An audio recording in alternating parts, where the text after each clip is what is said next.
Hey, what's going on? Of course, to all of my freaks and weirdos out there, is me, your lovely host here, Amira Blaze, and welcome, guys, to a very long awaited episode here of Bookshade, guys. So, I'm not gonna waste any time. We got a jam packed episode, guys. It's just been crazy. Oh, excuse me here, guys. Oh my gosh. I was eating something. It's like I have something in my teeth, but okay, there it is. All right.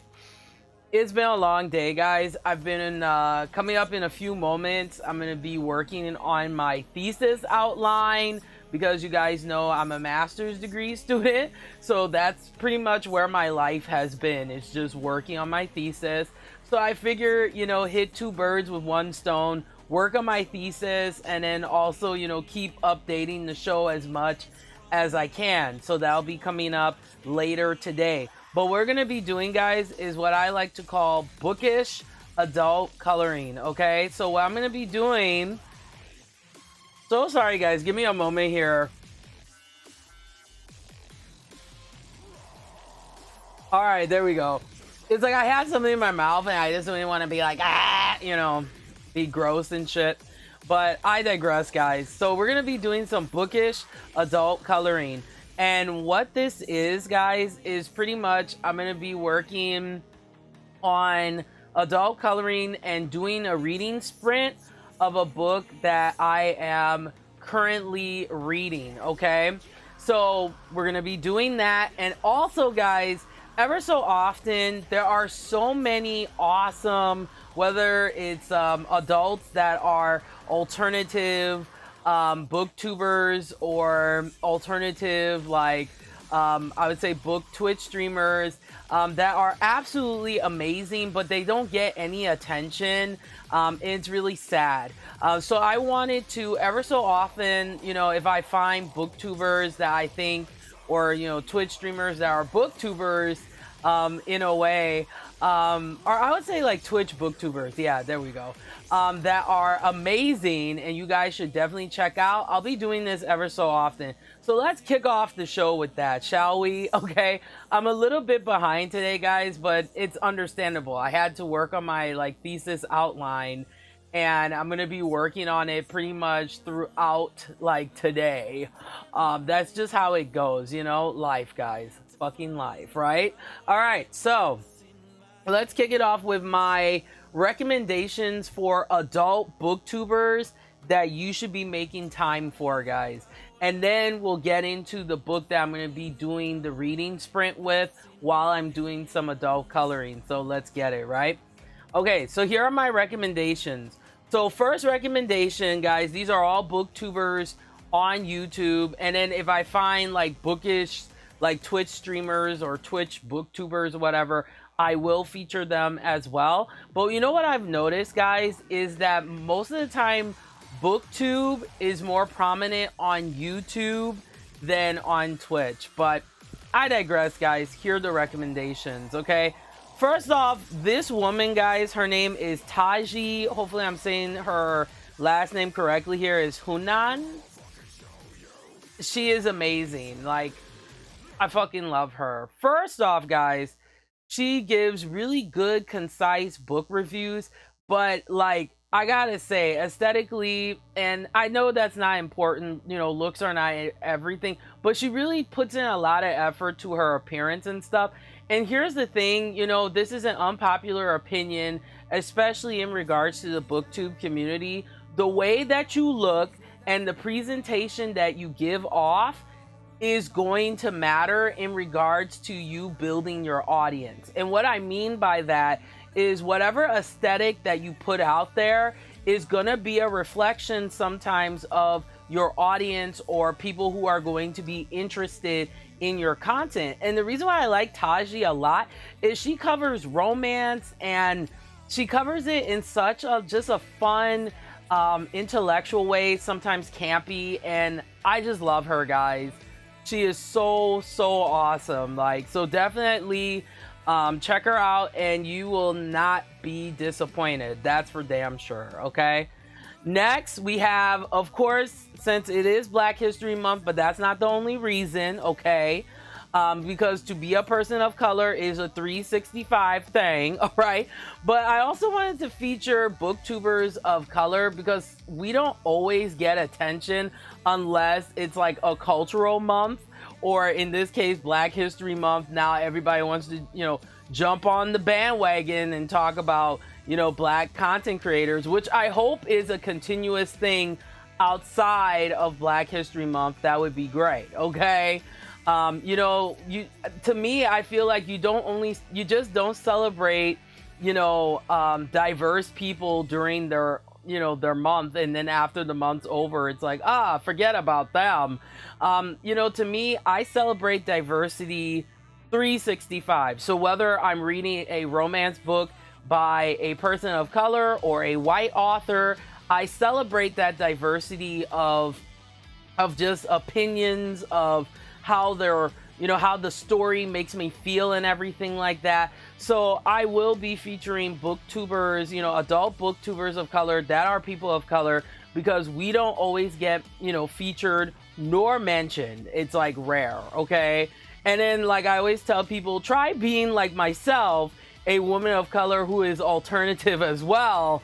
Not easy to get noticed. I'm just saying, okay? I'm just keeping it real. All right, but getting back into it here, guys, check out Katrina Reads. She slays, guys. And the thing I love about her is how diverse her reading palette is. I mean, she will touch books that I haven't even heard of, and she gives such vibrant, such descriptive details. I've watched a couple of her videos where she kind of does like a book kind of wrap up, or I've also watched like her TBR videos, which I've been enjoying. But yeah, she is new to YouTube. Definitely check her out. She is that bitch, okay? In all the good ways. And she got that good wig. You see this good wig I'm working? No, my wig is cheap as hell, but hers look like she put in that coin, okay? So, but you know me, guys, I'm being extra here. All right, next, I love this woman as well, guys. I am obsessed with her. She is that bitch when you think about the romance booktube genre. And yes, there's peace love books, and I understand why people love her. She's the reason, guys, honestly, why I bought Black Dagger Brotherhood. But Ezra, I Heart Romance, you may also want to check her out if you like peace love books in regards to her coverage of the romance genre, also known as Romance Booktube. You will also like Ezra. She is incredible, guys. She knows romance through and through. To me, she makes me look like a basic bitch, okay, when it comes to the romance genre. But for me, guys, I focus more on the alternative side of romance. So that's the LGBTQIA plus romances. That's the, like, for example, dark romance and historical romances and stuff. So I'm a little bit more edgier when it comes to the romance genre, and she covers it all. And she is very detailed, guys, very descriptive. The fact that she only has like 200 something subscribers blows my fucking mind. Mark my words, guys. Keep your eye on her. I feel she's gonna blow up, definitely, because she knows the romance genre. She embraces it, and she's so descriptive, okay? So if you're looking for someone specifically romance, definitely check her out, okay? She's the shit. I love her. All right, now my favorite part of this program, guys. You know me. I love me a good booktuber daddy, and I think I have found one. I think I have found one. And I got two, okay? So I will be featuring what I like to call the booktuber daddies. These are mature male booktubers who really fucking rock, guys. And this booktube daddy right here, okay, now I'm not even gonna sit down and lie. He is fine, okay? he is fine, okay? Totally the type of guy that I would be into. He makes me swoon. But besides all of my messiness here, guys, Eric Carl Anderson, his booktube channel is phenomenal. Okay, like he is also, I keep saying descriptive, but he really is, guys. Like he really knows his stuff. And I love that he covers like the classics, and you know, he's always willing to give his opinion. He doesn't back down.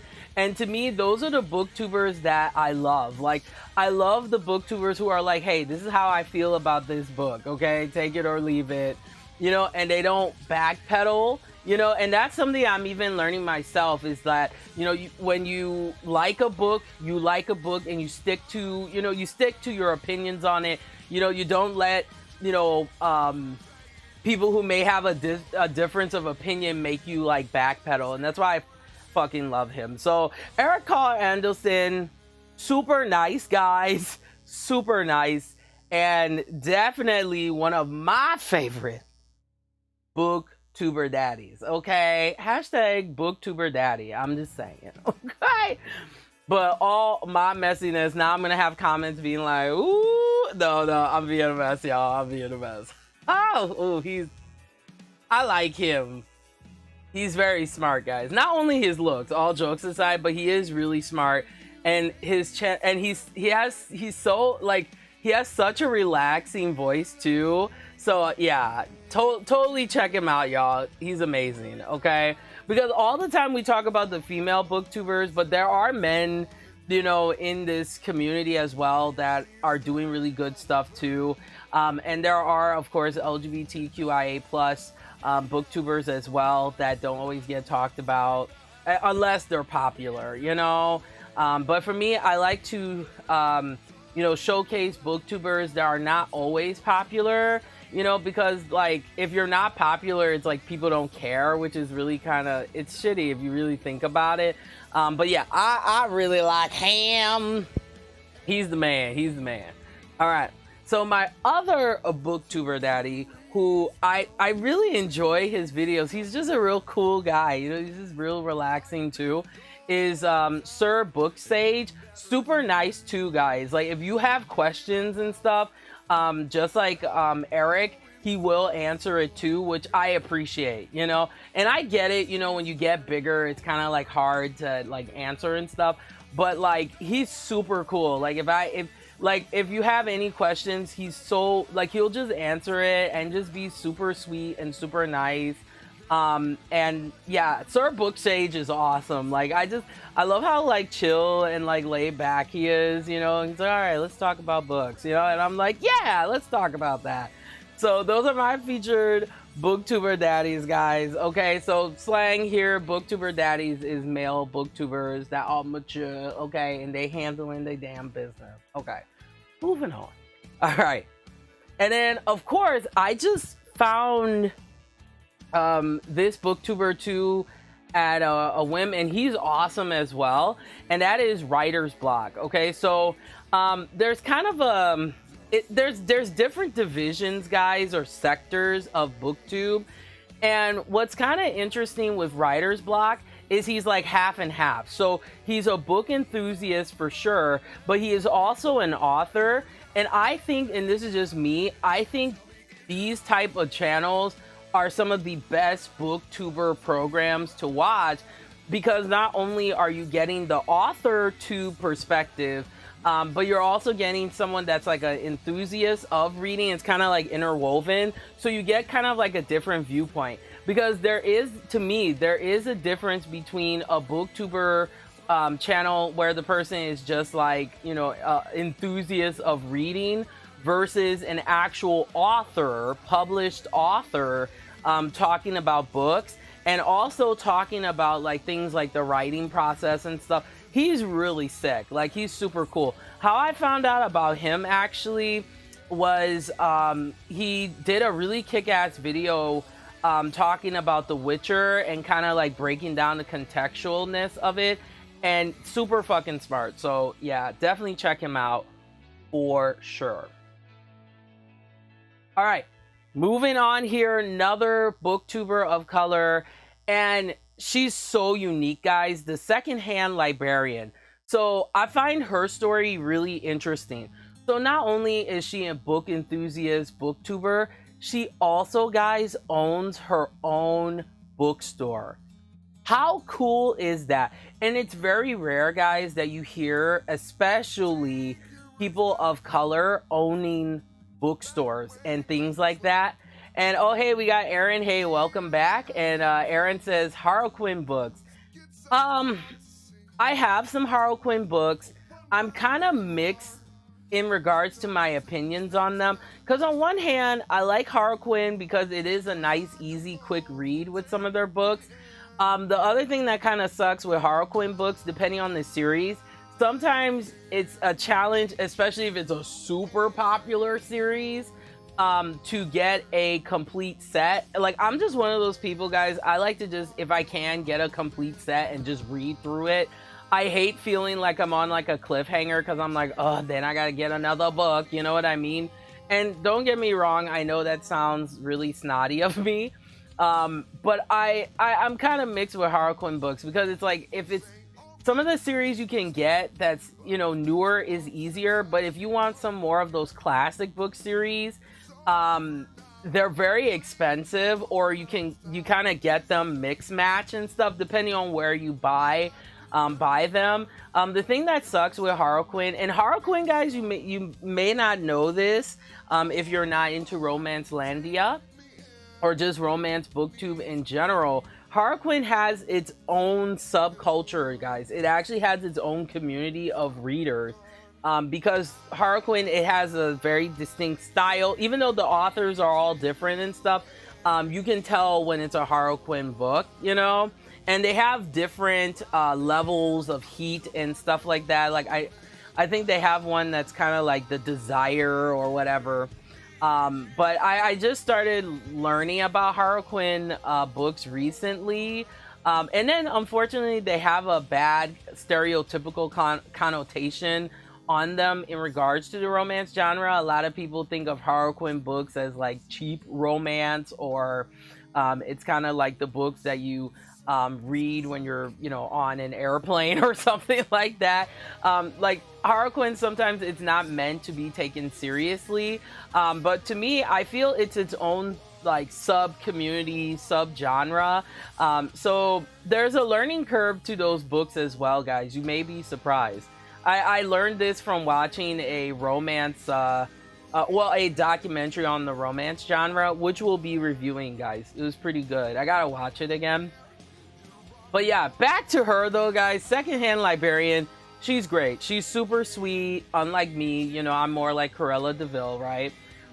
But she's just very down to earth, and you can tell that she really embraces everything about what it means to be a book lover and like the whole culture behind it and everything. And what also the other reason I'm going to be keeping my eye on her channel as well, I think she'll blow up too someday. But on top of that, I just like people that are not only book enthusiasts, like they also are part of the book industry in some capacity. So it gives a different opinion, you know? Because like book fans are like, oh yeah, I love books, or I don't like this book or whatever. But when you're actually a part of the book industry, whether you're an author or you're a bookseller or whatever, you have a completely different mindset and passion for the literary community and just the whole process of it. So yeah, definitely check her out, guys. She really fucking rocks. Like, she's super cool. And I love her look too. All right, so guys, we're gonna get into the reading sprint here, and I will be doing some adult coloring from this book. Amazing illustrator. He is a legend, guys, in regards to adult coloring illustrators. His name is Bennett Klein, and I'm currently working in volume 1 of his pretty long series of books called Color My Sketchbook. Also, I have to give some non-related bookish news though, but I admire this particular adult coloring author so much. His name is Tim Jeffs, guys, and you can finally get some more of his adult coloring books. on Amazon, and he is known for his series that we will be working on in the future. It's called Intricate Ink, Animals in Detail. He is absolutely amazing, and I love his work. And he really cares about animal conservation. And guys, you know, not to be super preachy like that, but guys, a lot of animals that are important to our ecosystem, their populations are dwindling and stuff like that. So let's make sure, guys, that, you know, as Michael Jackson would say, we want to make the world a better place for you and for me. So taking care of our earth, taking care of our animals as well, it's important. And I love that Tim Jeffs really focuses on that. And the way, guys, that he draws animals is so beautiful, you know? I have to be honest, I'm obsessed with his work. I just bought the 5th volume in that series. So once we finish with Color My Sketchbook, that's the next series that we're going to be working on, for sure. Because I'm going to be going back and forth between those series. But let's get into the book here for the reading sprint, guys. So I got this book to review, which... so excited. We are going into the wonderful world of historical romance. Okay, guys, imagine me on Downton Abbey. Okay, now, you know, the other thing I wanted to do too, guys, is everybody in the romance book community is obsessed with Bridgerton. And I said early before, like, okay, I'm gonna cancel it just because of the way people of color are portrayed. From what I've seen, but you know what, I'm gonna react to it, you know. So I'll find, you know, I'll start with episode 1 and season 1 and just work my way through it, and we'll do that, guys, in the near future, because I think it's an important conversation to have, because like some people like Bridgerton, of course, because of the sexual content in it. Apparently is very muy caliente, very steamy. But I also wanted to see how people of color are portrayed, because a lot of people of color have been disappointed with Bridgerton, just because of the way that, you know, colorism was kind of played into. Even though the show has a diverse cast, there's still elements of colorism that is found in that show. So I wanted to watch it and react with it, and get you guys' opinions on it. And we have a good old-fashioned, you know, discussion on it. But let's get to it here, guys. So the book that I am currently going to be starting my reading sprint on. Oh, before I get to it, guys, another thing too, you can check me out on TikTok as well. My camera is just a hot mess today. You can check me out, guys, on TikTok as well, which is at Bookshade #1. And also, guys, I will be reviewing books that are a little bit too steamy for Twitch and YouTube, okay? Because there's some books, unfortunately, just because, you know, just because of the, you know, people's sensitivities and all that mess, and I just don't want to deal with the extra drama of it all. You know what I mean. I won't be covering it here. I'll be covering stuff that's still steamy, but it's not like super crazy. On my TikTok, and my Instagram as well, which is Bookshade #1. That's where I'm going to be covering the really pushing the envelope, steamy romance books that like the one, guys, that I was I'm almost done reading. I'm like, this is the craziest book I've ever read, but of course I can't talk about it on here because I know I would get so much shit for it, unfortunately. So I have to like censor myself, which it's sad, but that's just how it goes, you know, unfortunately. But yeah, so this book, guys, it's called A Rogue to Ruin by Darcy Burke, and this is actually the 3rd book in this series here. So I have a description here of the book here, and let me bring it up here. Okay, so yeah, this is book 3. It's a, ongoing series.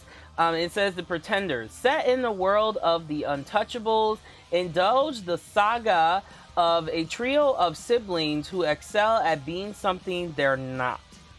Can a dauntless Bow Street hunter, a devastated viscount, and a disillusioned society unravel their secrets?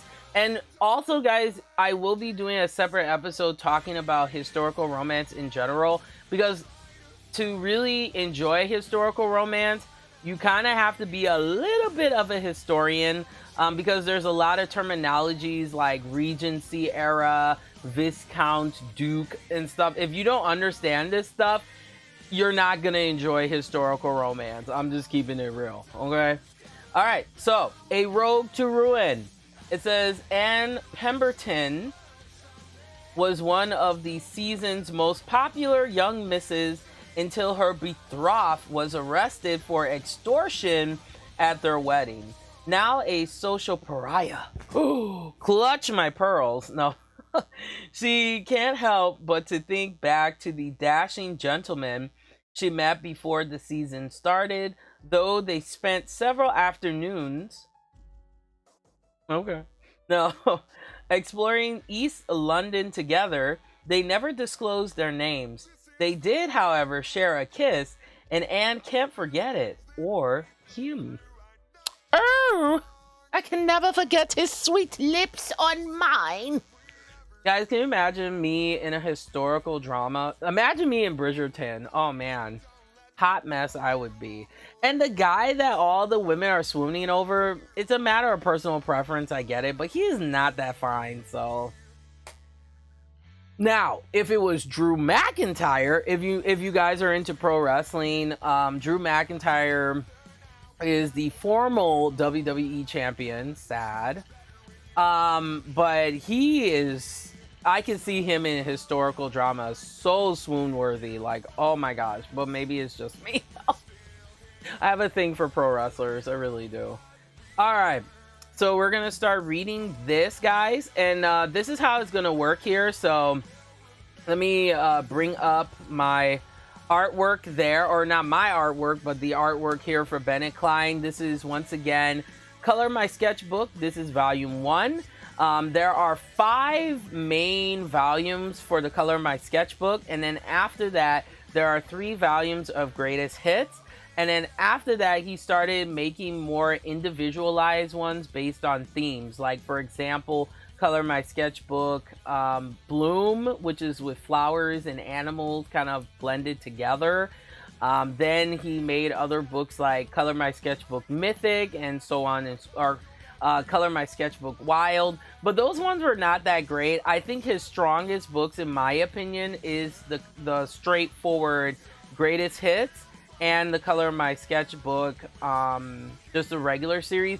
Now, you don't have to get all 5 volumes of Color My Sketchbook if you're getting the greatest hits, because with the greatest hits, hence the name, you're gonna be getting all of the best of his artwork, okay?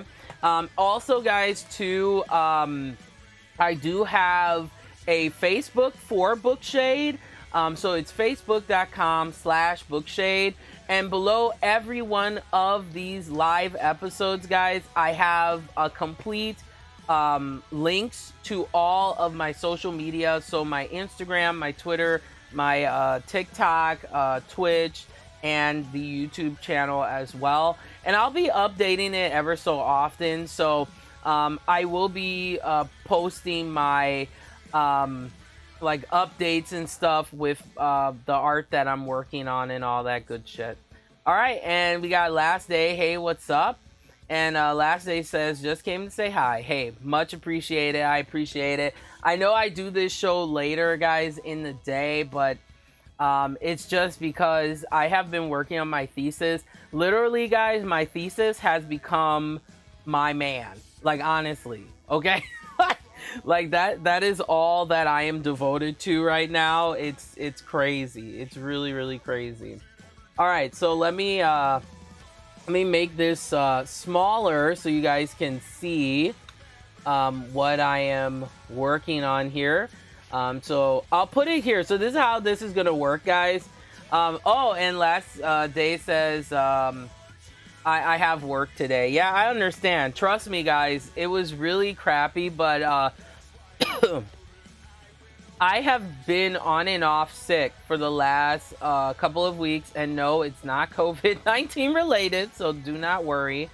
But it's like I have this cough that is just not going away. It's like I got it one day, it went away, then it came back. So I've just been on and off sick, and I'm so pissed because I had like literally 2-3 weeks to work on my thesis and stuff, and I was fine, and then I started working on it, and then mind you guys, I work full time as well. So it's like maybe because I'm working full time and working these long ass hours, my immune system is completely shot, and that's what I'm thinking is happening. So it's crazy. But you know, getting back into it, guys. So what I'm gonna do every time I do these reading sprints or the bookish art reading sprints here, I will have a picture of the book here that I am currently listening to. What I like to do, guys, is I'm really a Kindle-aholic. What I realize, guys, is don't get me wrong, I like physical books, but physical books take up space, and not everybody is privileged to have these fucking beautiful, like, library counters of books with all the design and shit, and looks great. So I mean, for me, I have like 2 bookshelves of books, and I have, of course, some books on the top of the bookshelf. And I was like, you know what? Nah, that's enough for me. And I switched to having a Kindle and switched to digital format. And the best thing I ever bought, guys, is Kindle Unlimited. In case if you're not familiar with it, Kindle Unlimited is a subscription service provided by Amazon that allows you to read all kinds of books, guys, in all types of genres. But if you are a romance book enthusiast like myself, you definitely need to check out Kindle Unlimited because they got all different genres. You like interracial romance? They got it. You like dark romance? They got it. You like daddy kink romances like myself? Yes, I said it. I love me a good daddy kink romance, okay? A daddy, in case you guys may not know, is an older man by the traditional definition. So, you know, you like that, they got it, you know? So, so I really appreciate Kindle Unlimited, and that's a lot of times how I find out about the books that I read and all that good shit. So yeah, this one actually just came out recently, and it's called A Rogue to Ruin by Darcy Burke. So we'll see how good this is. Another thing, guys, that I will be doing as well is I will have a timer going off, which is right here. And I like to do my reading, like, sprints, as they call it. What a reading sprint is, for those of you who are not really into booktube, a reading sprint is how much can you read within a certain time frame, and it also helps you to read faster, which I have realized here. So, all right, guys. So let me before we get to the reading sprint here, what I'll do too is kind of explain what I'm gonna be doing and all this good shit. So we'll get to that in a second here. Oh, and this is a short book here, so that's really good. All right. So pretty much, guys, what I'm going to be doing today is I am going to be showing you guys how I do adult coloring like a tattoo artist. What I decided to do was I like to challenge myself, guys, with different art supplies and things kind of unconventionally that you would not think of using when it comes to doing adult coloring or just doing art in general. So what I did, guys, was one day I'm obsessed with watching people do their tattoo art, or whether it's painting what's called flash tattoos. Well, flash is pretty much the artwork, guys, that you see when you go to a tattoo parlor, and they're mainly like not always generic designs, but it's like one you can just pick and be like, okay, put that on me. Um, so I'm obsessed with watching tattoo artists actually do this. So I started thinking deeply, and I was like, wait, how would a tattoo artist do adult coloring? And I was like, what if I got some tattoo like art supplies or things that tattoo artists use, and then use it in that method as a, you know, if I were a tattoo artist and working on a piece like that.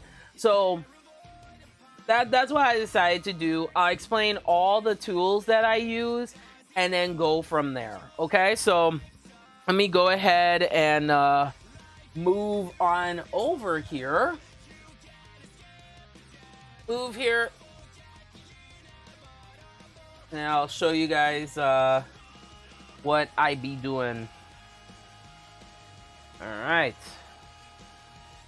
But yeah, I love having a Kindle, guys. It's like the best thing ever. Oh my gosh. Love it. Alright. Alright. Put this on the side, and then when I'm ready for it, I can turn back on my my Kindle. Alright. Here we go. Alright, so this is what you will need. Of course, you'll need some water. I have it in the cup. That's self-explanatory. But if you want to paint like a tattoo artist, right? This is one tool that you'll see a lot of tattoo artists use. They kind of come in all different styles. This is what's called a tattoo ink holder, okay? So when a tattoo artist is, depending on their setup, when they're working on a tattoo, what they'll do is they'll have something like this, or it could be bigger or smaller, and they'll have it like sit like that, and then they'll pour the tattoo ink into these. I'll show you these. These are what are called tattoo ink cups, and I got this one from Amazon, and I also got the cups from Amazon. So this is like a basic one, but they also have some tattoo ink holders that are shaped like skulls, or like let's say like a monster head or something. It's pretty sick. They got some really cool like patterns and things like that. But I just wanted one that had, you know, something basic. This is actually made with metal, which is pretty cool. And I also like doing my artwork in a way, guys, like for artwork setup, where I can just throw it away once I'm done, and it's like less mess to deal with. So that's the first thing that you'll need. And I usually keep this on the side while I'm working. Now, because this is so detailed, which a lot of Bennett Klein stuff tends to be very detailed, I got these amazing brushes, guys. These brushes, they have really good water retention and everything in my view. These are the Dugato artist brush, and I'm going to be using the number 0 and number 1. Super good detail brushes, and like they're super soft as well. So I'm going to be using those. Next, you will need some pastels. I love using pastels for the background. So I got these pastels from Sargent Art. These are the Sargent Art set of 24 pastels. And I'm going to be using this like dark purple, pink, and like a black color. After that, you will need a tray for your pastels. So what I like to do is I like to shave my pastels, and then I use makeup brushes to blend the background so it's smooth, but it still has some texture and everything. And oh hey, we got the Andy. Hey. No. Hey, what's up, Andy? Welcome to the program. And Andy says, yes, that detail is just amazing. Good evening from Melbourne. Yeah, Melbourne, guys, that's where all the sexy men are at. Let me tell you, so many sexy men in Australia. Oh my fucking gosh. Let me tell you. But all my messiness aside, being extra, let's continue here, guys. So yeah, you do need something to put the pastel dust in. And one thing I will say, working with pastels, it gets messy. So make sure you have a cloth with you, or so you can wipe your hands and everything. So and Andy says, "Damn right we are. Y'all are sexy." Like, I gotta be honest. And it's so funny, guys. Like, this is how sexy Australian men are. As an example here, they have a separate genre. It's a subgenre of romance that are called Australian romances. They're also known as like they can be like the Australian hero romance or whatever. But yeah, like a lot of women are so obsessed with Australian men and their sexiness that they had to make a separate subgenre of romance books for that very reason. Just saying. All right. Oh my gosh. Now I'm gonna have hopefully all these sexy Australian men be like, yeah, you're right about that. They're like, no. A mess I am. All right, continuing here, guys. Final thing, which is important, you're gonna need your paints here, and I'm gonna be using gouache. Okay, so gouache is kind of like a happy medium between watercolor and and like acrylic. It kind of has that, like, if you water down acrylics, it has that like gouache like feeling. And I like working with gouache because of the vibrancy. And the nice thing about gouache too, I mean, you can still water it down to watercolor consistency. And it's a form of opaque watercolor, but the colors are more bold and more in your face and less buildability. Don't get me wrong, I like working with watercolor, but dang, like, you gotta wait forever to build up those layers of intensity. And then besides gouache, I'm also gonna be I have a whole bunch of colors here I'm gonna be like working with here. I also, and these are from the Arteza 60 gouache set. And let me tell you guys, like, you gotta get Arteza on sale. Their watercolors and gouache and all that, they're very vibrant, really nice. Definitely, more on the level of more professional art supplies and stuff. But you gotta get them on sale because Arteza can be expensive, especially these 60 sets. I am gonna get the 60 watercolor. Now, the only downside with this gouache set to me is, I mean, it has some primary colors and midtones and all that, but the colors are really neon. So if you're not into neon, it's not gonna be your thing. But the final thing here, guys, that I'm going to be using is this lovely right here. This is the Guanghu. These are amazing watercolor pencils. I love them. They're great for beginners, This is a 150 set. I just got these not too long ago. And to blend as well, guys, I got some like... Now, this is what they call, like, the artist grade Gamsol. But, guys, if you're on a budget, like most of us are, because this shit is expensive, man.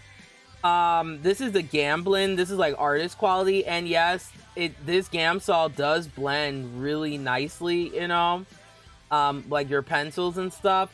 But you can just get some hardware store Gamsol. The one that I like... See if I can get it out of the mess of my I think it's let me look at this here. Alright, so yeah, this is it here, guys.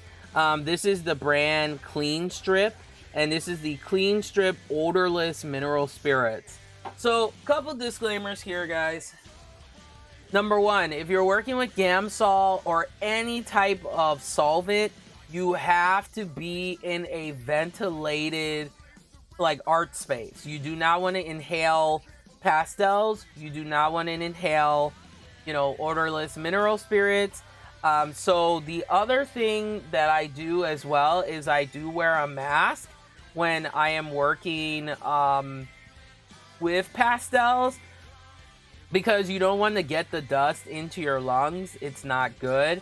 And you never want to blow pastel dust because it'll get in the air, which dust will get into your lungs.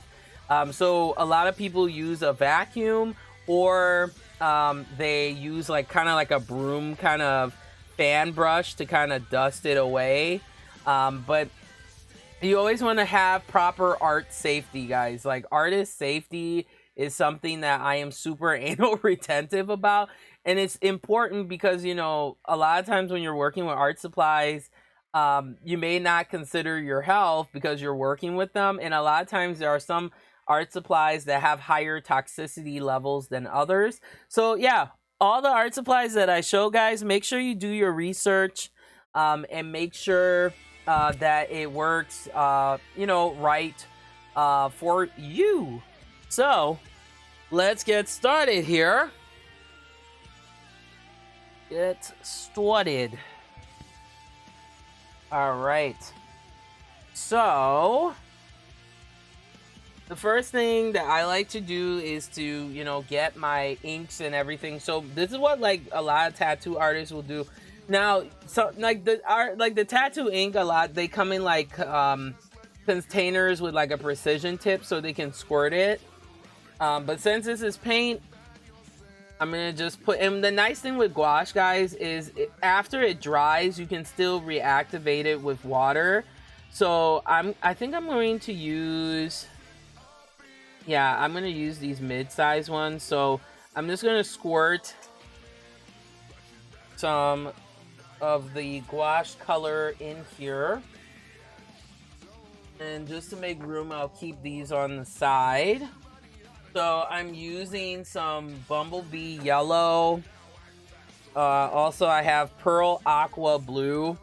Haven't used it. I don't think I've used this color before. So this is going to be... And these, like, the other thing too, guys, this is a pearlescent color. So it's going to shimmer.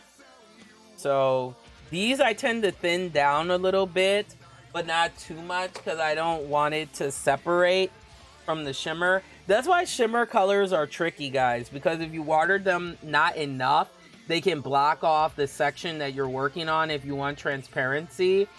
But if you put too much water, then it kind of separates the shimmer and it makes your stuff kind of look washed out, unless that's the look you want. Then I got some olive, I'll put this on the other side, some olive green.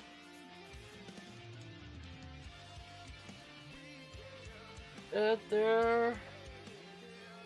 And this is how I get prepped, guys. I'm not gonna do this all the time, but just because this is the first time I'm actually doing that, or doing this here on the show, that's why I'm doing this. But this is the stuff that I do before I, you know, get started. Next we have some peach red. So I'll put that on this side. This is like a super like neon, like pink color. But see, the thing I like about this, guys, is I can just throw the plastic cap away, and, you know, get another one. And this is great too. This method is really good if you're working with like acrylics, you know, because acrylics are a bitch, you know, to clean and stuff. Well, for me, or oil paints would work really well with that too. So if you don't feel like, you know, especially if let's say your art space is kind of tight, because not everybody has the privilege to have these really nice kick-ass like adult coloring setups. Have you seen some of these adult colorists, guys, in their fucking setups? I get salty, I'm not gonna lie.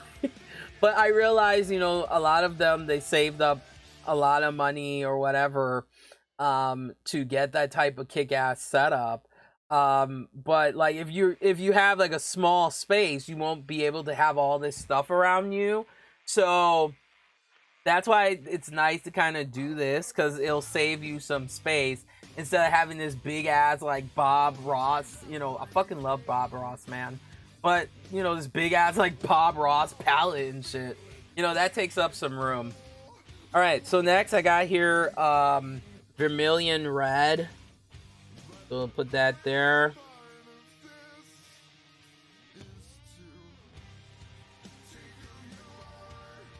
So what I like to do, guys, is I like to use gouache as just a base, and then I use the pencils to enhance the look. Like, I'm not one of those people that likes to like kind of paint with detail.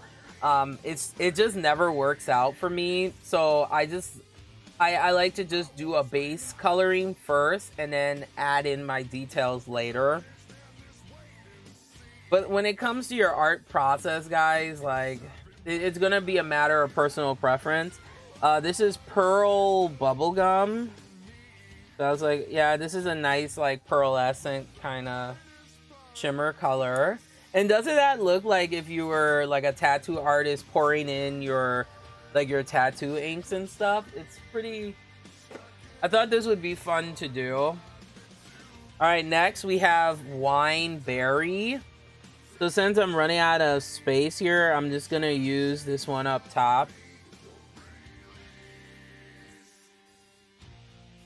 And I keep the colors on the side just in case if I need to refill, which in this case, probably not. All right, next I have Orange Red. So I'll just put that here to complete that. Next, I have here Rose.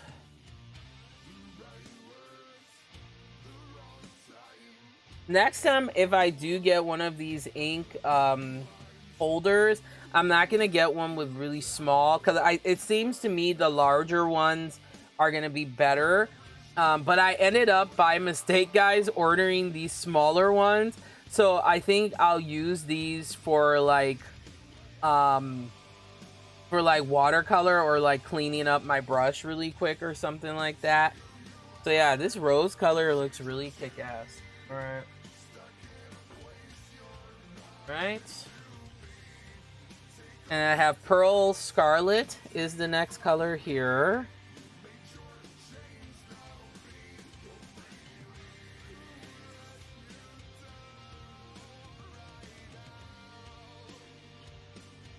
Four, 6. So you can fit 12 colors in these 2 rows. That's pretty cool. I'll put white at the end. I like to use white to like brighten colors that are dark. I'll like mix them together.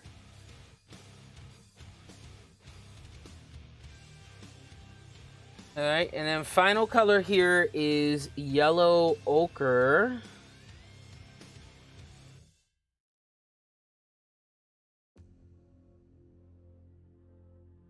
All right, let me pick another color so that one's not like empty.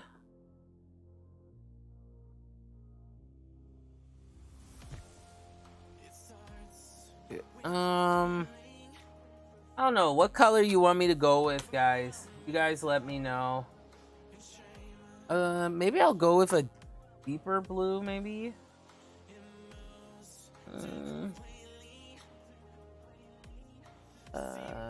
Well, I already have like a blue. This pearl orange. You know what? Let's go with orange since no one said anything. So this is just plain orange. Well, no, I already have an orange like that. So why would I need 2 oranges? Unless that's what I wanted. You know, maybe...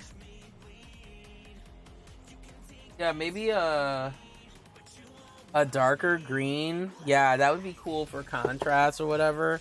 All right, so we'll go with this seaweed color. I've never used this color, so...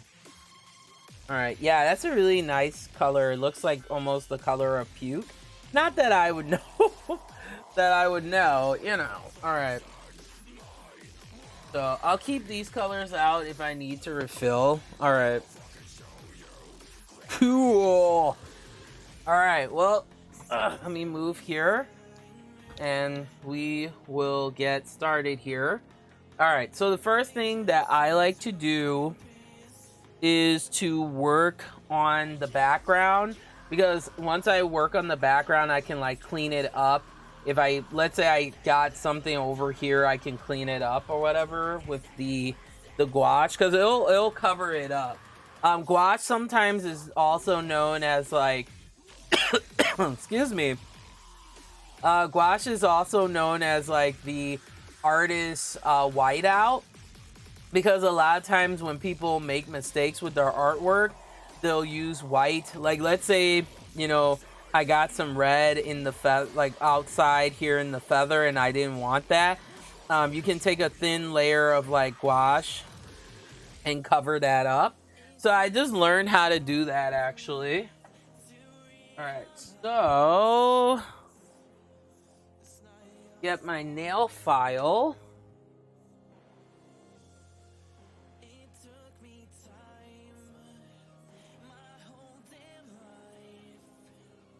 All right. I'll put my Kindle and my headphones here, because in a moment I'll start my first reading sprint.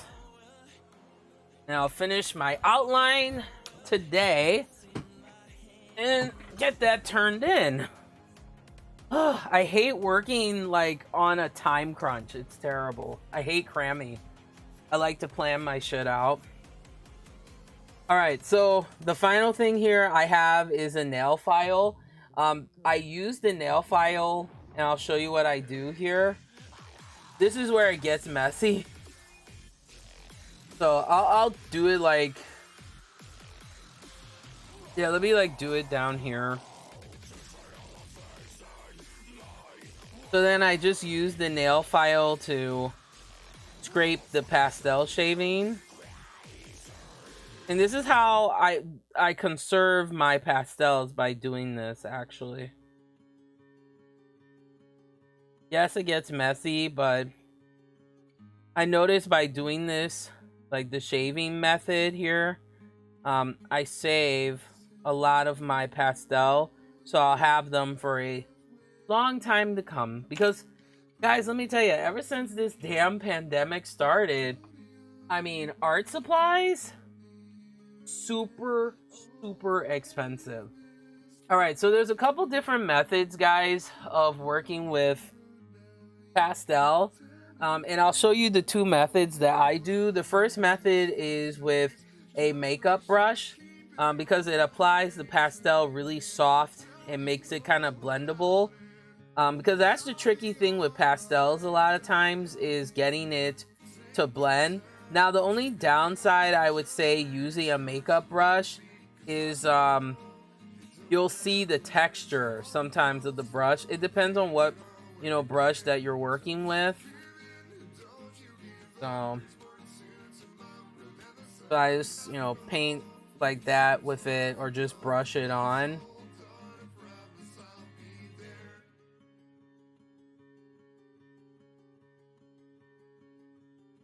Now, if you want to get into these tighter spots without going like overboard, you can take like a Q-tip here, like what I'm doing now. Just take some of that, and then you can just use the Q-tip to like color in those area.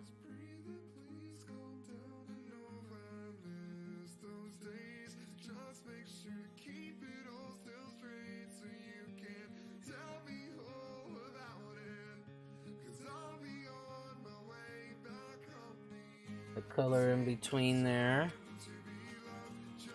I try to get the best precision that I can, because sometimes, unless you have a brush that's small enough, you will not get that kind of tight precision. And this dust, you can just brush it away. I have like a really big like fan brush,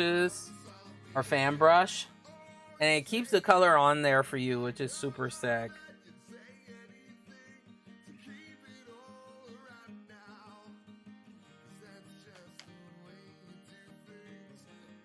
So what I like to do too is I like to kind of leave like gaps, because then you can start to differentiate the color. So next I'm going to work on the pink pastel. And that's why I like having these trays, because I can separate the pastel dust colors.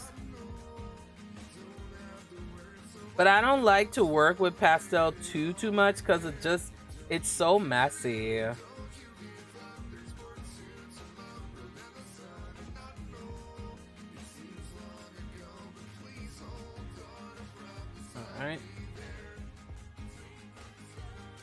Alright.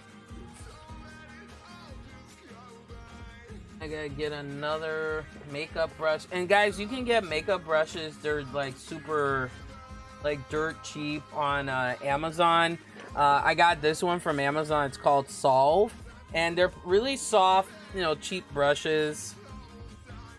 And now I just take that pink and overlap over the purple color.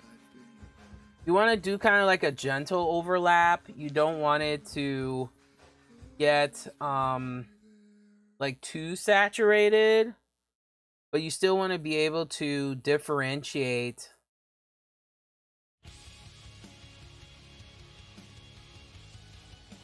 I might not even need the black, actually. Might be too much. And I just dust away the excess, as they would call it.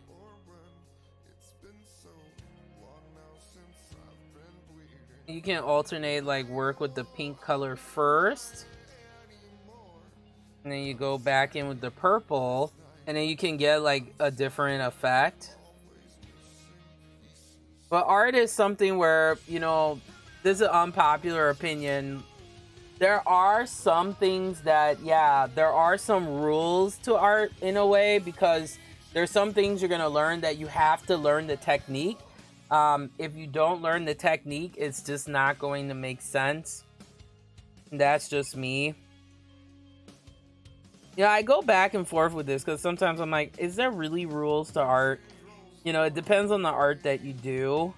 But then there's art that's very, like, technical, you know? While I'm working on this, guys, let's catch up with some entertainment news. I am so excited, guys, for that Cruella movie that was announced for, I think it's coming out in May, I believe. I am so excited for that. And here's the thing. You guys know me. I could care less for Disney. And the main reason why is just because of some of the, like, racist portrayals Disney has done with some of their movies. Like, I don't know, Pocahontas and The Princess and the Frog, like, come on, you know? But I do enjoy the Disney villains, because you guys know I love villain characters. So when I heard that there was going to be a Cruella origin story, I was like, I'll make an exception this time, because I watched the trailer, guys. Emma Stone as Cruella de Vil, she killed that, man. No pun intended. But she really slays. And the effects that they're using too is super, it's like super baller. So yeah, I am excited for this villain's origin story. And you know, depending on how, I mean, the movie's gonna do well, but you never know.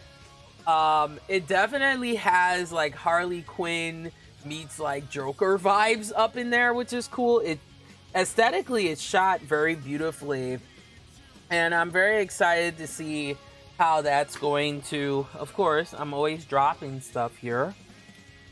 But yeah, I'm excited to see how that's going to turn out and how people are going to take it. What was the other thing that I heard about that I thought it was oh yeah, guys, I didn't know that there was they're making a new version of the like original Mortal Kombat movie. Like, the Mortal Kombat fans and stans, they are really pumped for it. But when I watched the trailer today, while I was like working on my thesis, I don't know, guys. Like, I really don't know what to think of it, because I've watched all of the original Mortal Kombat movies, and yeah, they're very campy and silly. You know, like, I mean, Annihilation was ridiculous. Graphically, I mean, I get it was the time, but it was silly. Okay, let's just keep it real. The original one is always my favorite. Always. Like, Like me and my dad can't get enough of it. Like we'll watch it like over and over because it's so good. And Christopher Lambert as like Raiden, yeah, it is a little bit problematic. But damn, he did such a good portrayal. I really wish he was in the other movies, you know, because I love him, you know. But overall, guys, like, it's gonna be interesting how people are going to take this new rendition of Mortal Kombat, because yeah, the graphics look good, but some of the graphics look bad.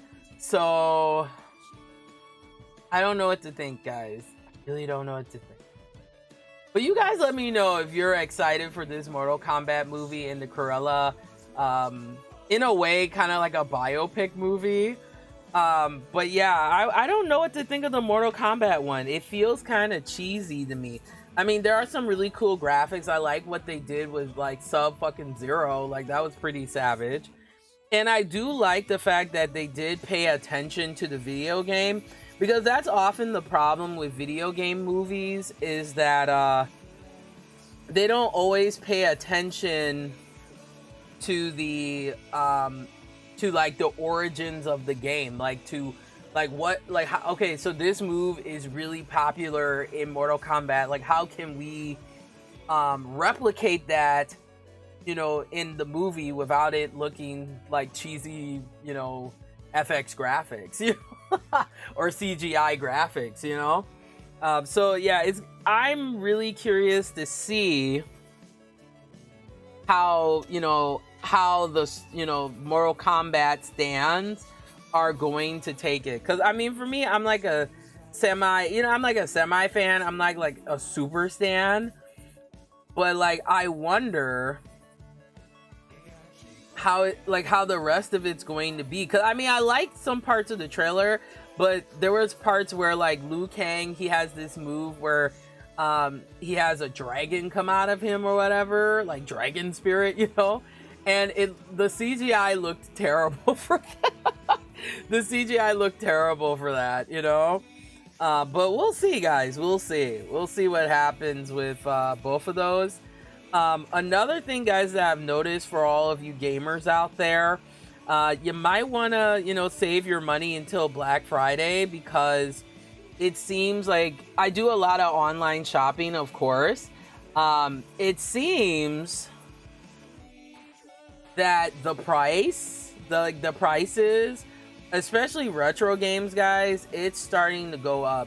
And what I noticed is the retro gaming prices, for example, for PS2 games, is starting to go up, especially if you are interested in JRPGs and stuff like that. Like, I always tell people, like, if you're gonna get into JRPGs, you better have a good budget. Because JRPG games, guys, the prices on JRPG games, depending on what you play, is asinine. Like, it's really fucking asinine. I'm just like, it's crazy. The price that like JRPGs are going for. So I mean, I don't blame people for, you know, next gen is not any better, because look at the price of how much the games are for the PS5, talking about $60. Like, yeah, get the fuck out of here. Like, that's ridiculous, you know. But yeah, I would wait till there was a, you know, there's a sale. I mean, if you can afford it, hey, more power to you. But like, that is so crazy, man. I mean, I never thought I would live to see the day that a game would cost $60. And it's not even like a special edition or some shit. Like, that's crazy, man. It's so fucking crazy. But yeah, I like using the Q-tip, but sometimes I don't like using it because it feels wasteful to me, you know? Like, at least with the makeup brushes, like, I can, you know, clean it up and reuse them, you know?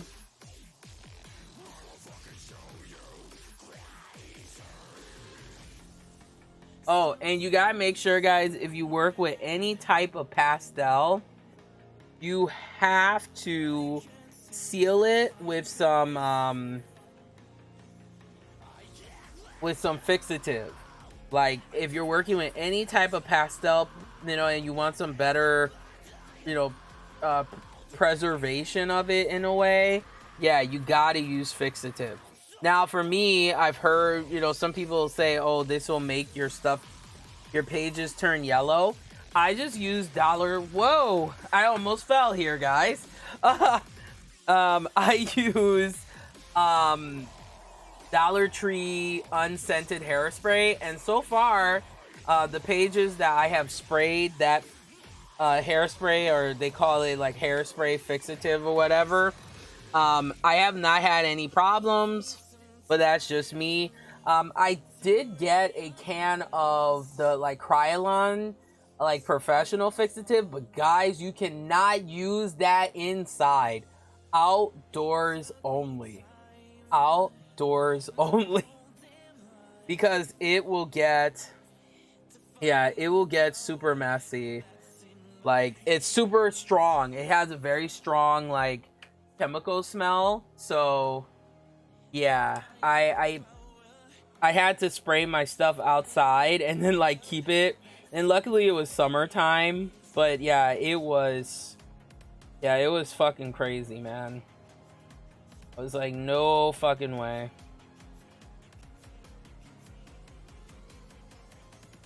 Just kind of shaving. I'll show you how the shavings look like. So it's just like that. And I just used the nail file, as you can see. And, you know, pastels are very soft, so, you know, a little goes a long way. Get more shavings here. And then what I do, like, once a month, or when I feel my art desk is getting messy, it's a pain, but I'll take my whole art desk down and, like, wipe everything and, you know, just keeping things clean the best way that I can. Best way that I can. Alright. So we're gonna...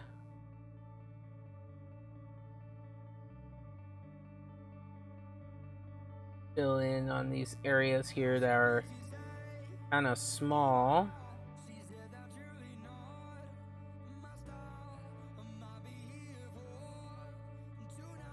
And if you guys have like any questions for me too, do not hesitate. Or as Morticia Adams would say in the Addams Family, if you need anything, just scream. I love saying that, guys, in public sometimes, because it's so funny the looks that you'll get from people. They'll be like, what the fuck? What do you mean just scream? I'm like, okay, you haven't watched the Addams Family. Like, any true alternative person has seen the Addams Family in some shape or capacity. And one of my dreams, guys, I would love to interview John Aston, who plays Gomez. Oh, I would love to interview him. He's like my hero, man.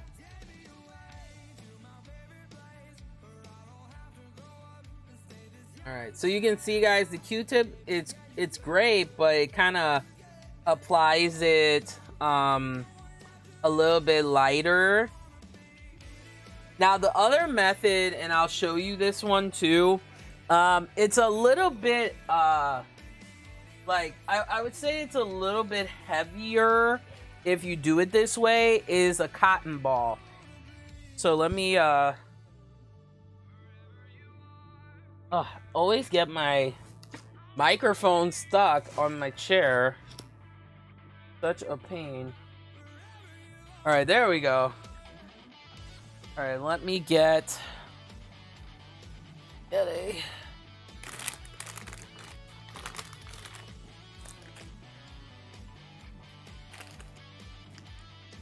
Get like 2 of these here. Okay, so this is the easiest way. You can use a cotton ball, but I use a cotton pad, and then all you do is you just kind of dunk it in there, but you'll see it's a little bit stronger, so I just kind of buff it. I'll only focus it on the areas that but you can see you don't have as much precision as the Q-tip, but you cover more area. So that's the kind of like the trade-off. And you do want to leave some invisible space or some white space, just to give an effect if you would like to do that. So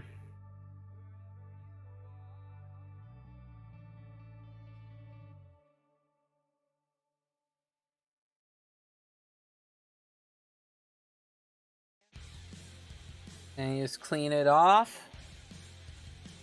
Then you're all good to go there. Usually I put about 2 to 3 layers of pastel, just to make sure I have that good deep vibrancy that I want. And if you do it this method with the makeup brush, you're still gonna get some white space, but also it's depending on the quality of your pastels, because they're like, once you start getting to the more professional quality, like the Korak Noir pastels and stuff that have a little bit stronger material, that's like less filler and more pigment, it's gonna be a lot stronger. So anything with pastels or whatever, I mean, if you color on there, yeah, it'll be super thick, and I don't like that. I like the background to kind of look like it's like gradual buildup in a way. And I can just switch over to the purple. I'm glad I went with this kind of deeper purple color, because it helps to contrast the pink. Now see, on camera, guys, it's gonna look kind of weird. It's not gonna look like as solid as if you were to see it in person. And you will see the texture though, because I'm using a makeup brush. So if you want it to look a lot more smoother, then they do have these really nice cotton ball wands that can help blend this a lot smoother for you here. And then you just want to keep going. Usually the background like takes me a longer time, or maybe I'm just a perfectionist. No, this is like the most basic way, guys, to do a background. There are some adult colorists out there, man. They do these like complicated, like super beautiful though, but you gotta have time, you know what I mean? And I like to do adult coloring for those of us who you just don't have time, but you want to, I tend to do adult coloring in between, guys, my breaks when I'm working on my thesis, because it just helps me to like get my mind off of it and to and to focus on something else. So that's very important for those of you guys who are going for graduate students or whatever.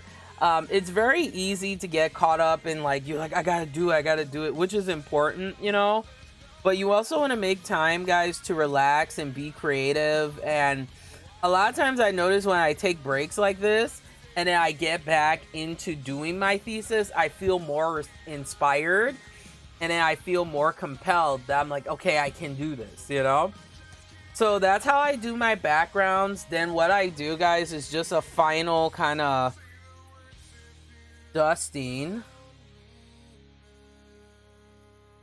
I think I'm gonna go back with a little more pink, because the purple is kind of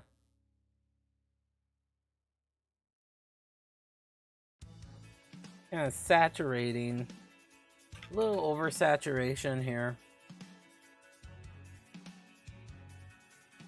And sometimes, I'll use the same makeup brush for both colors if I want that two-tone look.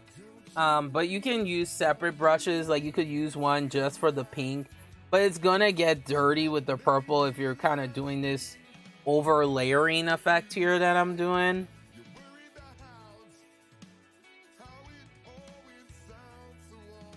So yeah, you just want to keep blending this.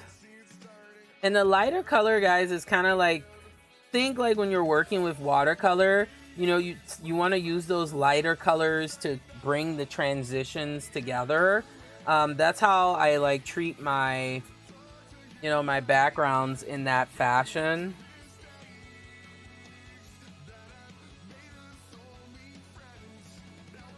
So I use the darker colors to accentuate, and then I use the lighter colors to kind of bring it together.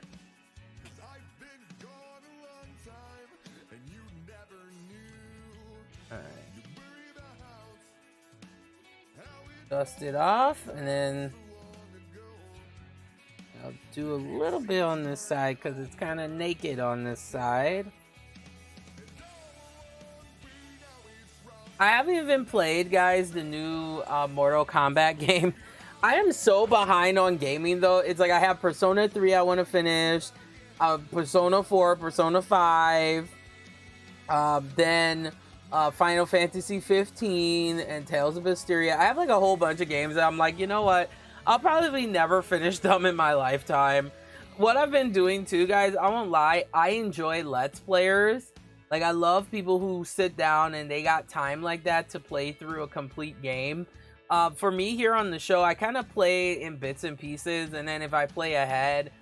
With Otome games, though, or the hidden object games, no, we're going to play that from start to finish.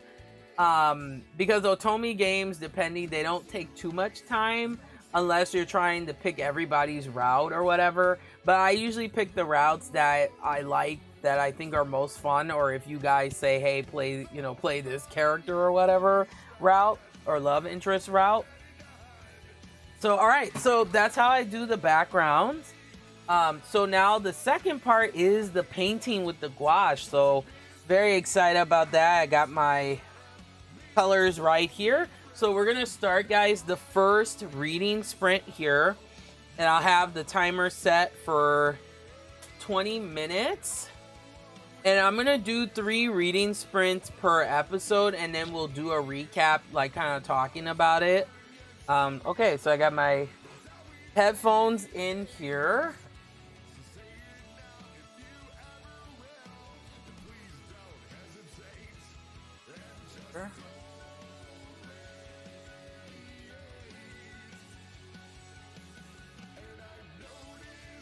Okay. Oh, and also, guys, I did update my links below with my Goodreads, so you can see what I am currently reading. Besides what I read, things also besides what I'm reading here on the show. So, all right, guys, let's get started here with Darcy Burke's A Rogue to Ruined. So let me put 20 minutes on the timer here, and we will get started here.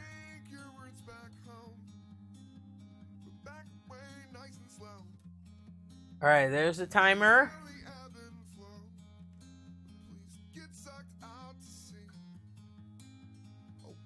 Oh, man. We'll get started here. And this takes place, it's starting here in the prologue, late February of 1819. Oh, I love a good 18th century romance. Oh, that's so good. And if you have questions, guys, about like the art process that I do and all of that, just let me know. Let a bitch know.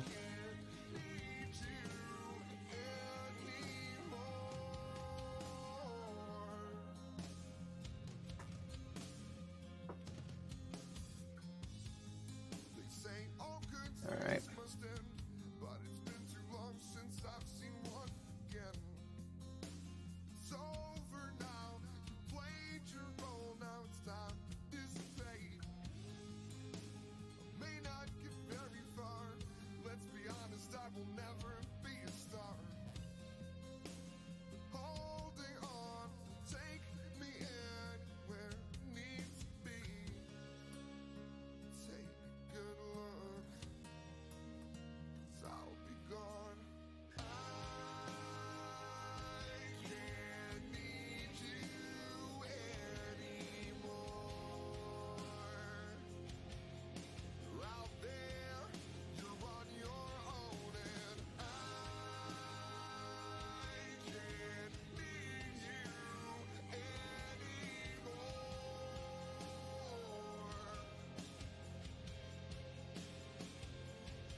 You know what I realized, guys? I forgot that this squash is super strong, and I need to dilute it. Oh. Alright, so I'm gonna use this, that's too big.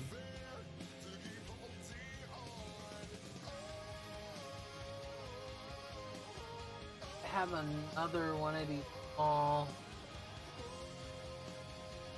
Alright, I'll use one of these clear palettes, and I'll keep it here, like on the side here.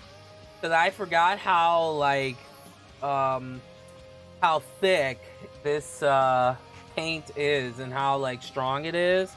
And another thing, guys, because this is some thin ass paper, you definitely need to use a heat gun. So I have this heat gun from Rebexy. It's super cool, but make sure, guys, read the instructions, and you have to get a crafting heat gun. You know, make sure it's right for you, as a disclaimer. So I like to dry it. That's how I keep my paper to reduce the amount of wrinkling. I mean, there's still going to be wrinkling, but it's not going to be as bad because I make sure to dry it.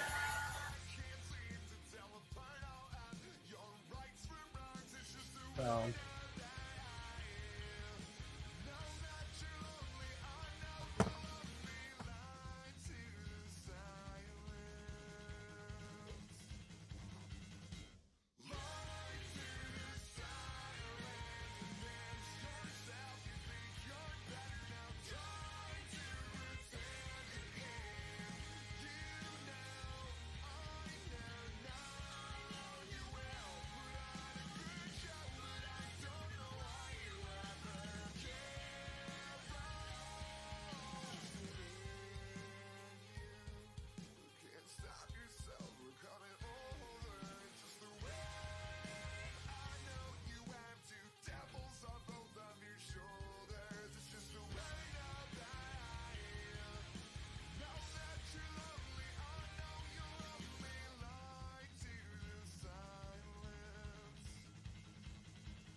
All right, guys. So,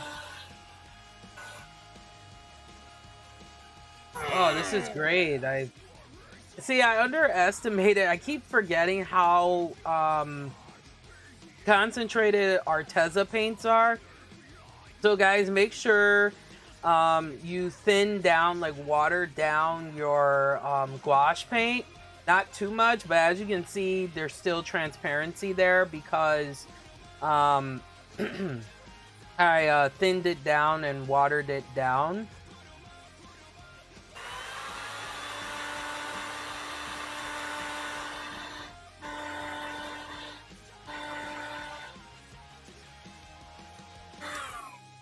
And I'm just using the heat gun. Yeah, there's going to be some rippling because this is, you know, thinner paper. So that's going to be expected. That just kind of comes with the territory of working with wetter mediums in this case.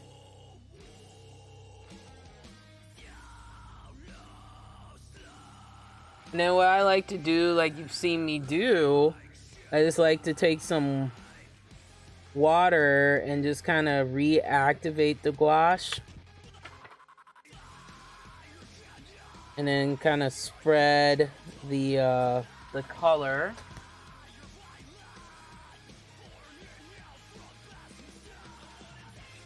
Oh man, my earbuds keep popping out. And then to kind of help reduce the wrinkling of the paper, I just dry it like so.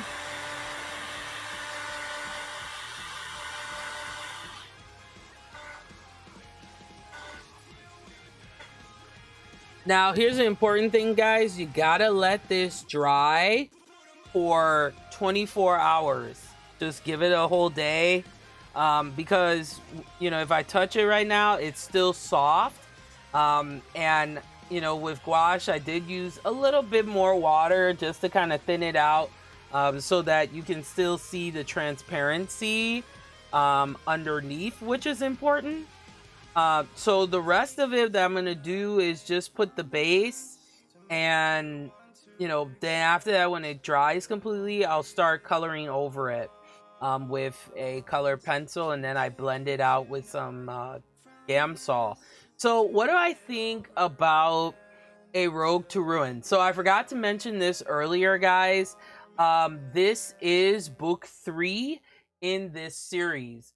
So if you have not read the first 2 books, you're going to get lost because I can tell already that this is in the middle of the series. So what's kind of interesting though is you have Anne, and then you have this man who she is very fond of. She calls Lord Bodyguard.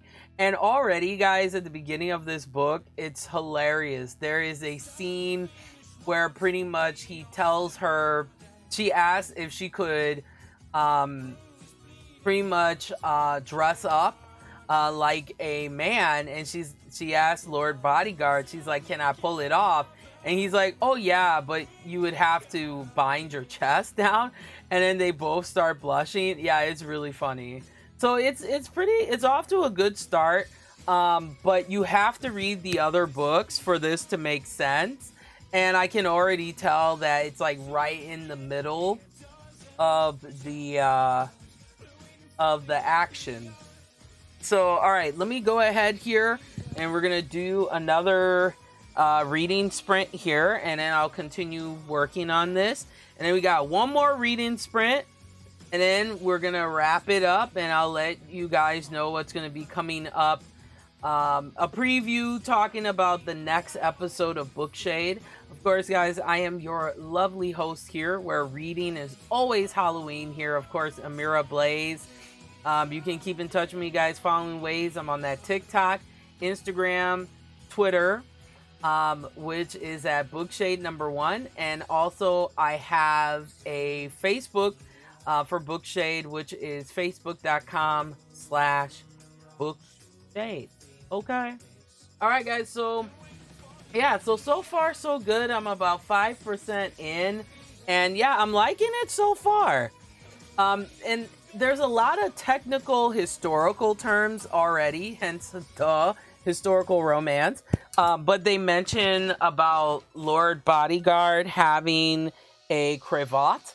A cravat, guys, is actually, if you see it on the cover, it's the piece of frill that men would wear around their collar. It's just like ruffles. That's what a cravat is. Sorry for yawning, guys, but yeah, that's what a cravat is. It's just this collared, like kind of ruffled piece that men would wear at this particular time period. Best analogy, if you're into the Phoenix Wright gaming series, which I highly recommend, guys. I've played a majority of the series because they're that damn good.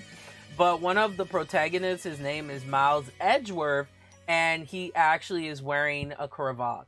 So that is what a cravat is. So yeah, so it's got some technical terms in there. I like the other scenes so far when they went on a coffee date, and oh, also guys, they eat like oysters together. So he takes her to this oyster place. And in case you may not know, guys, back in the day, oysters, till this day, even during Greek and Roman times, oysters were considered a aphrodisiac. So I thought that was really funny. So far, Darcy Burke is very colorful, very tasteful description. But I won't lie to you guys, this is a long book, so just be prepared for that. But I think it's going to be really good. I have a good feeling. But yeah, this is book 3, guys, so make sure to read the rest of the series before embarking on this book here. So all right, let me reset the reading sprint clock for another 20 minutes, and I'll continue working on this right here. So I hope you guys are enjoying the this live and everything. All right. So let me go ahead and continue here.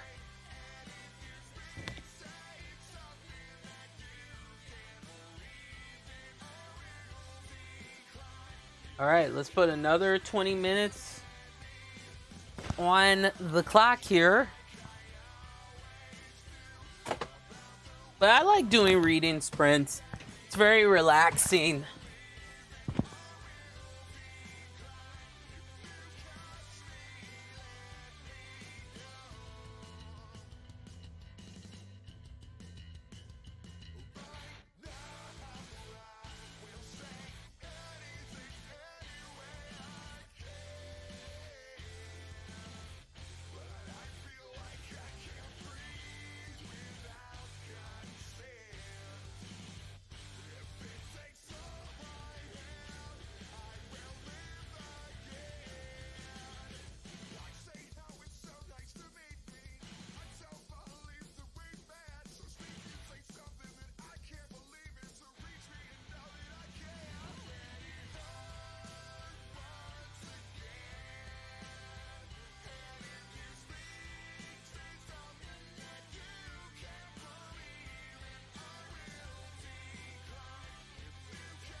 perfect sound. I wanna change everything. I wanna know it, feel it, take it all. I wanna fix everything. But the hardest part of this is to take who you are and change what you need. Stuck in a place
This is really coming together, guys. Like, I like this color.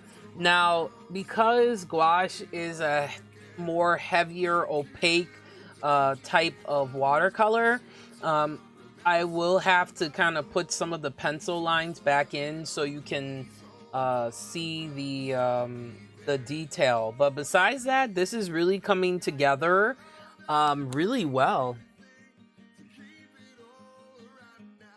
And this paint tray is super cool because it does make me feel, like I'm um, like kind of like a tattoo artist, but instead of using a tattoo machine, I'm using, paints to add in that, that color value.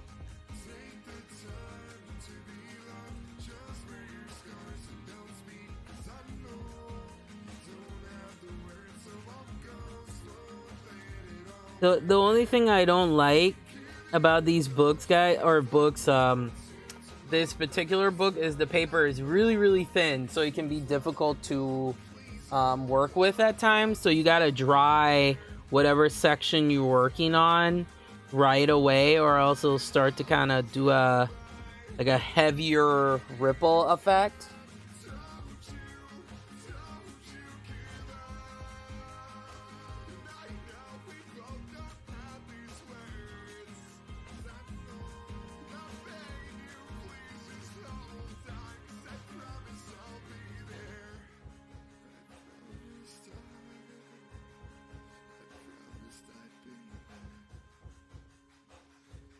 Promised I would always be there.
All right, guys. So finishing up here. So things have gotten quite complicated here, guys. Another thing you may have to do with this book is you may have to understand royal status, because what ends up happening is the story goes from the main protagonist back to Rafe, and I'm thinking Rafe is the one that she calls Lord Bodyguard, so it's his perspective.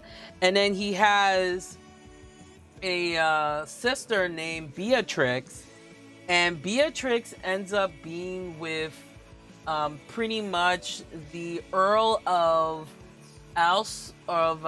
Aylesbury, and because of that she becomes a viscountess. So I think what I'll do, like I said, in the future is to go over some terminologies with historical romance, because if you don't understand these things you will not enjoy this story, just to let you know. Okay, so we're gonna do one more reading sprint. I'm about 9% into it, and already, guys, things are just propelling. It's like 1 week later, another week later, then it goes back in time. So this is a lot to follow. But the story is good so far. Rafe, he feels like he's on his way to, getting a better status for himself, but he still second guesses himself, unfortunately.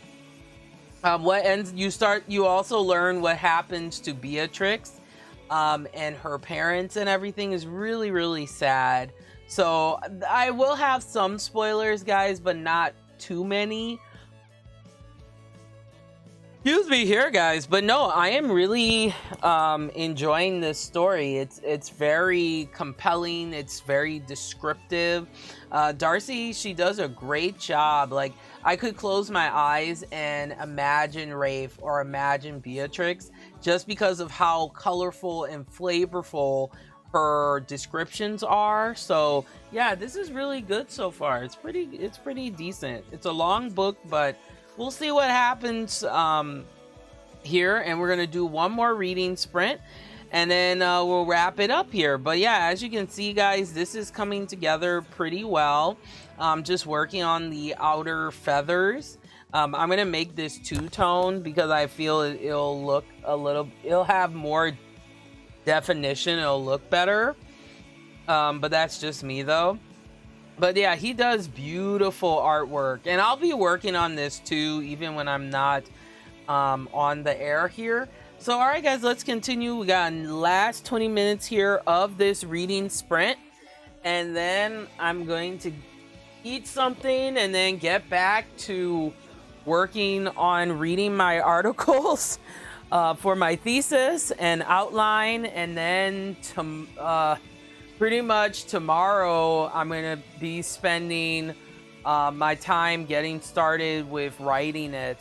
Right now I'm working on what's called my literature review. So I've, gone through and read all my articles pretty much, and then I have to read what's currently out there in regards to the literature. But I think what I'm going to have to do, though, just because I've been sick, this sucks so bad, but I'm going to write as much as I can and then turn that in. I still have time to work on it, but it's just these last 2 weeks, guys, have been, oh my gosh, it's been fucking terrible. So, excuse me, guys, for yawning. It's been a long day. All right, give me a second here, guys. I'm gonna get some covers here.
All right, guys, I am back here. Sorry. I had to pretty much get my, I have these earbud covers for my earbuds that I have, and that's the only way they can stay in my ear. I have like a weird like ear shape, so it makes it hard for earbuds to stay in my ear. So all right. Ugh, I keep dropping stuff. Okay. So, all right, guys, let's continue here. And we're going to do a last 20 minutes here. And let's see how far I can get in doing more artwork here.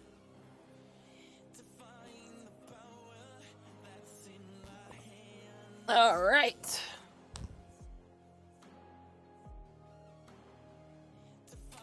Keep like tripping on stuff, dropping stuff. Oh my gosh. All right. See what happens here, guys.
sucked out to sea.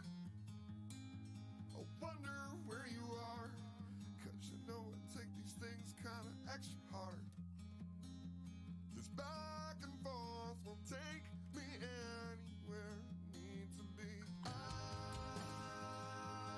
can't need you anymore. You're out there, you're on your own, and I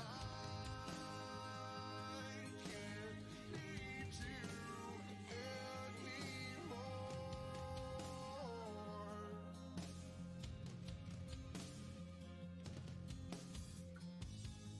They say all good things must end, but it's been too long since I've seen one again. It's over now, you played your role, now it's time to dissipate. I may not get very far, let's be honest, I will never be a star. Holding on will take me anywhere I need to be. Take a good look, 'cause I'll be gone. I can't need you anymore. You're out there, you're on your own, and I can't need you anymore.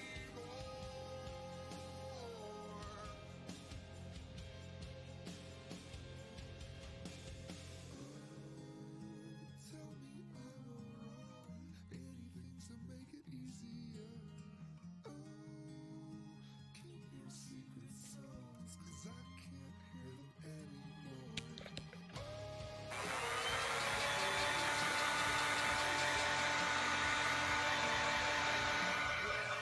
Buy you one, 'cause it's not fair to keep holding on. I can't need you anymore. 'Cause you're out there, you're on your own, and I can't need you anymore. 'Cause it's not fair to keep holding on.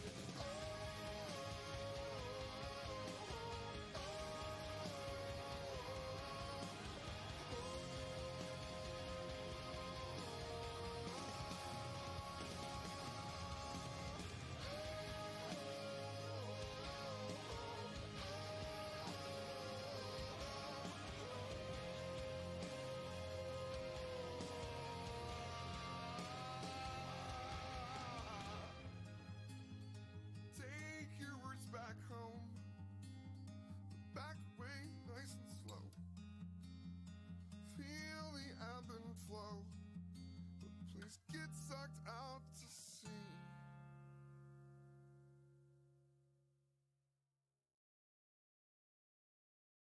It's just the way I can't keep you honest like you're coming clean. It's just the way you seem to be addicted to leaving me. It's just the way now that I can't sleep at night. Now that you're gone, it's just the way you don't know which direction I was coming from. It's just the way I can't seem to tell apart how I'm your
Oh, hey, we got Neo. Hey, what's up? And Neo says, "Aye, blessings." Hey, welcome. Just finishing up a reading sprint and doing some adult coloring here.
Yeah, I can't believe how much progress that I've made.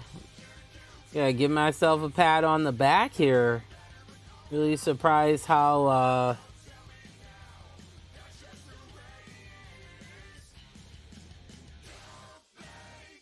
much progress I have made.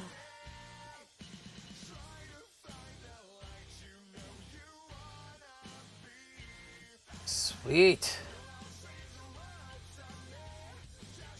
And like the lips and the eyes and stuff, I'm gonna do that in pencil. Just because like this gouache, as you can see, it's pretty heavy. Unless you really dilute it down. But yeah, I have to be kind of light on those areas or else they won't show up really well. So let me dry this. Oh, so Issei, hopefully I'm saying that right. It means power or blessed be, a common greeting or salutation for those who practice African spirituality. Oh, okay, that's cool. For me, I'm Christian, so the thing that we usually say is stay blessed or be blessed. So very similar, but different, I'm sure.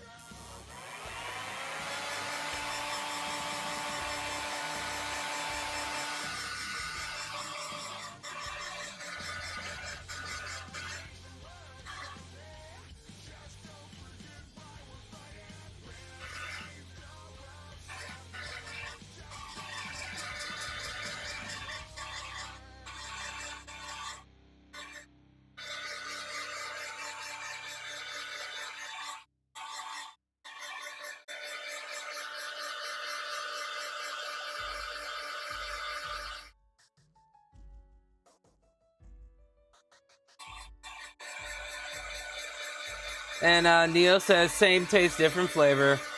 Yeah, it is what it is.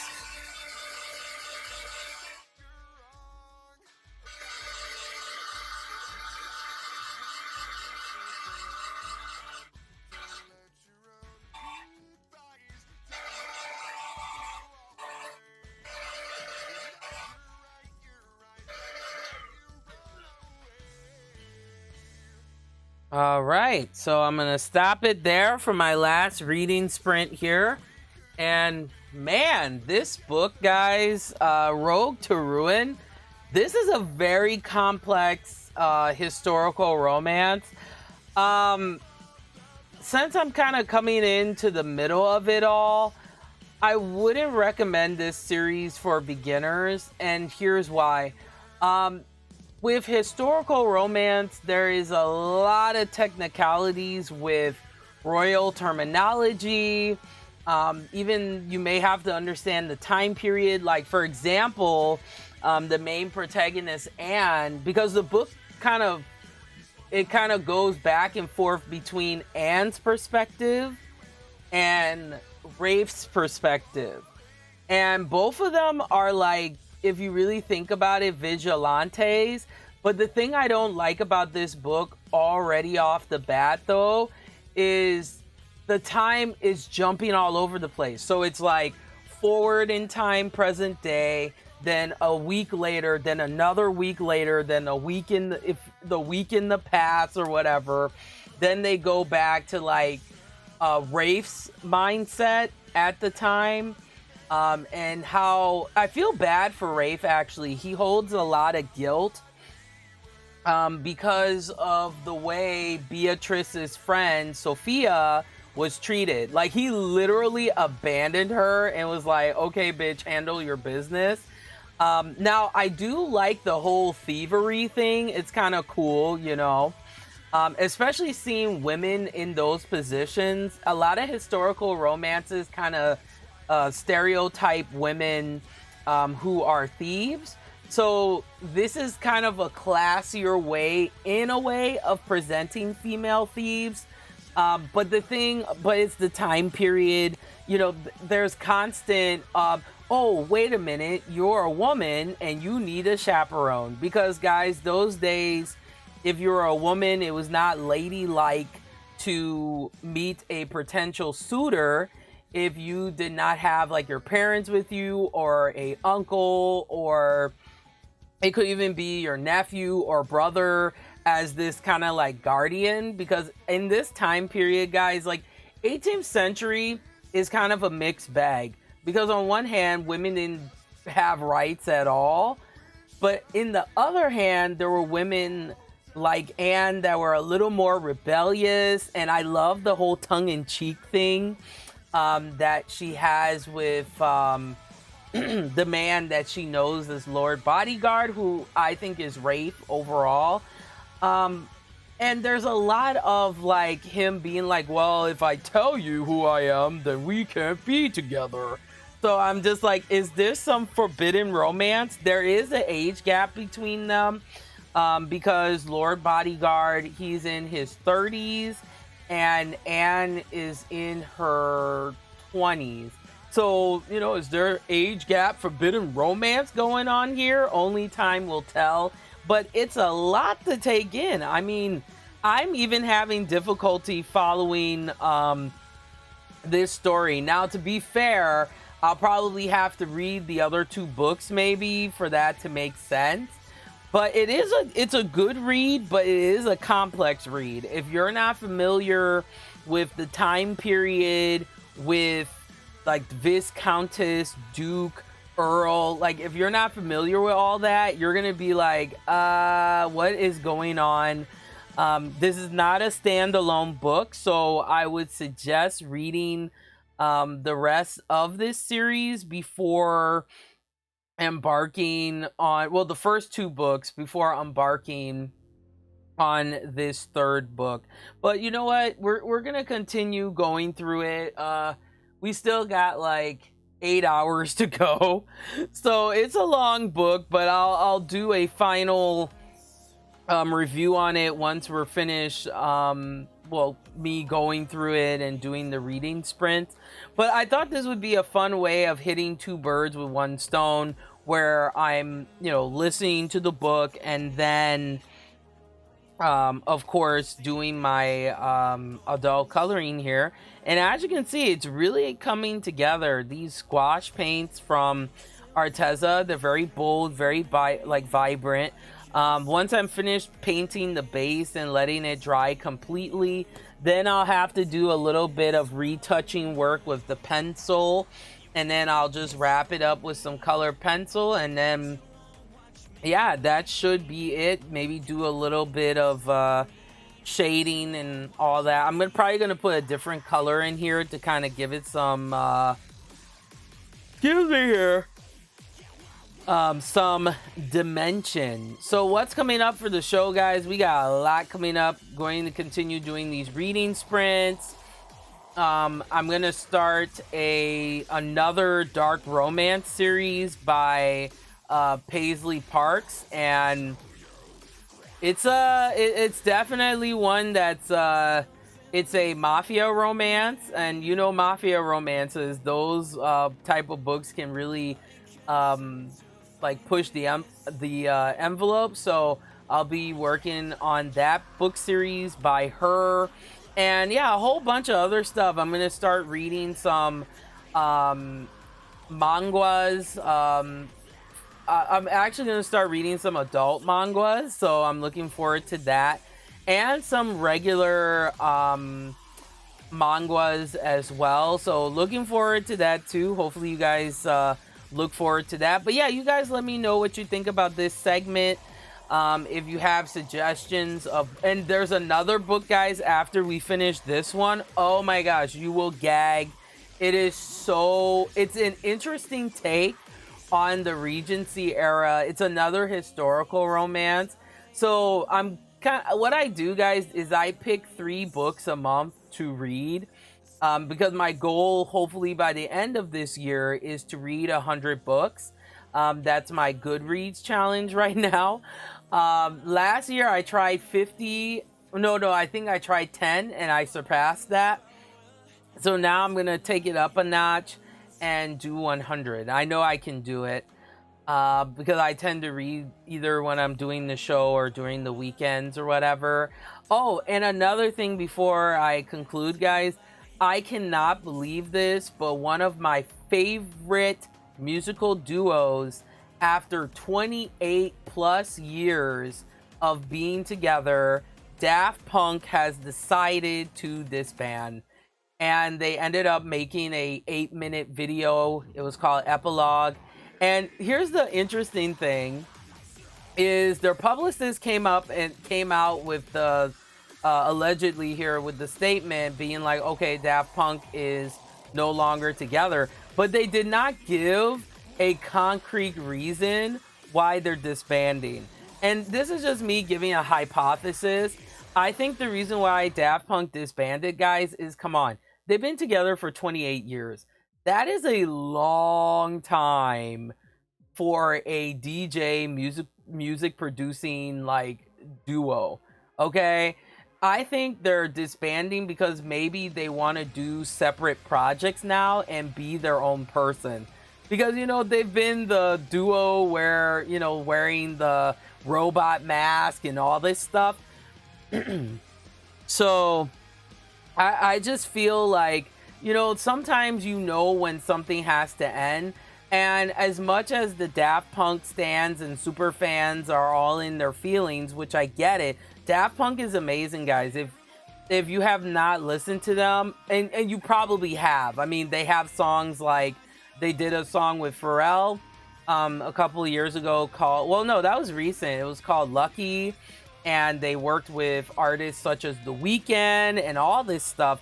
I mean, they're fantastic. One of my favorite songs of theirs, it's a classic, is Around the World. I can never get sick of that. I love listening to the extended remixes.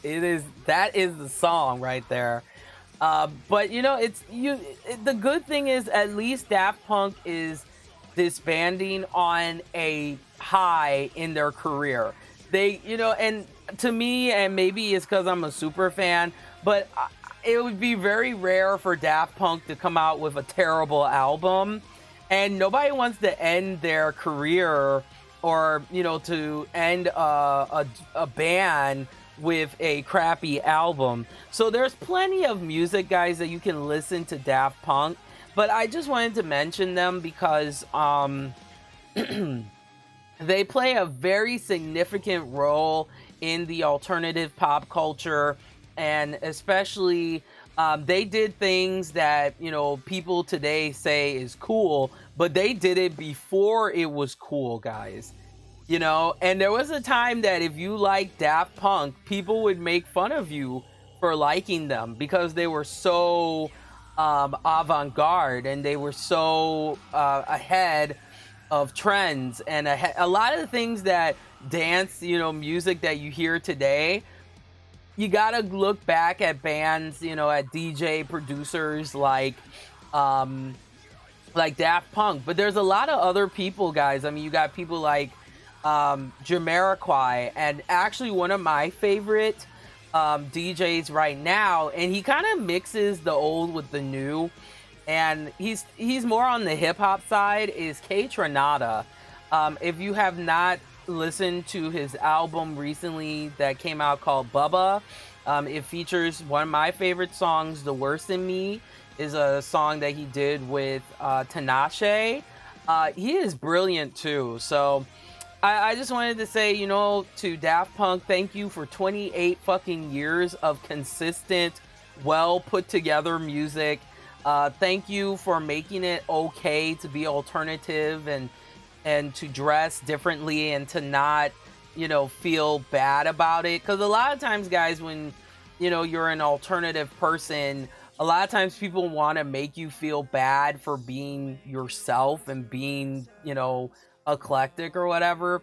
Daft Punk is living proof to me of, you know, if you don't care what people think, you can have a really illustrious career if you stay consistent, you stay persistent, and you put your mind to what you want to do, you know?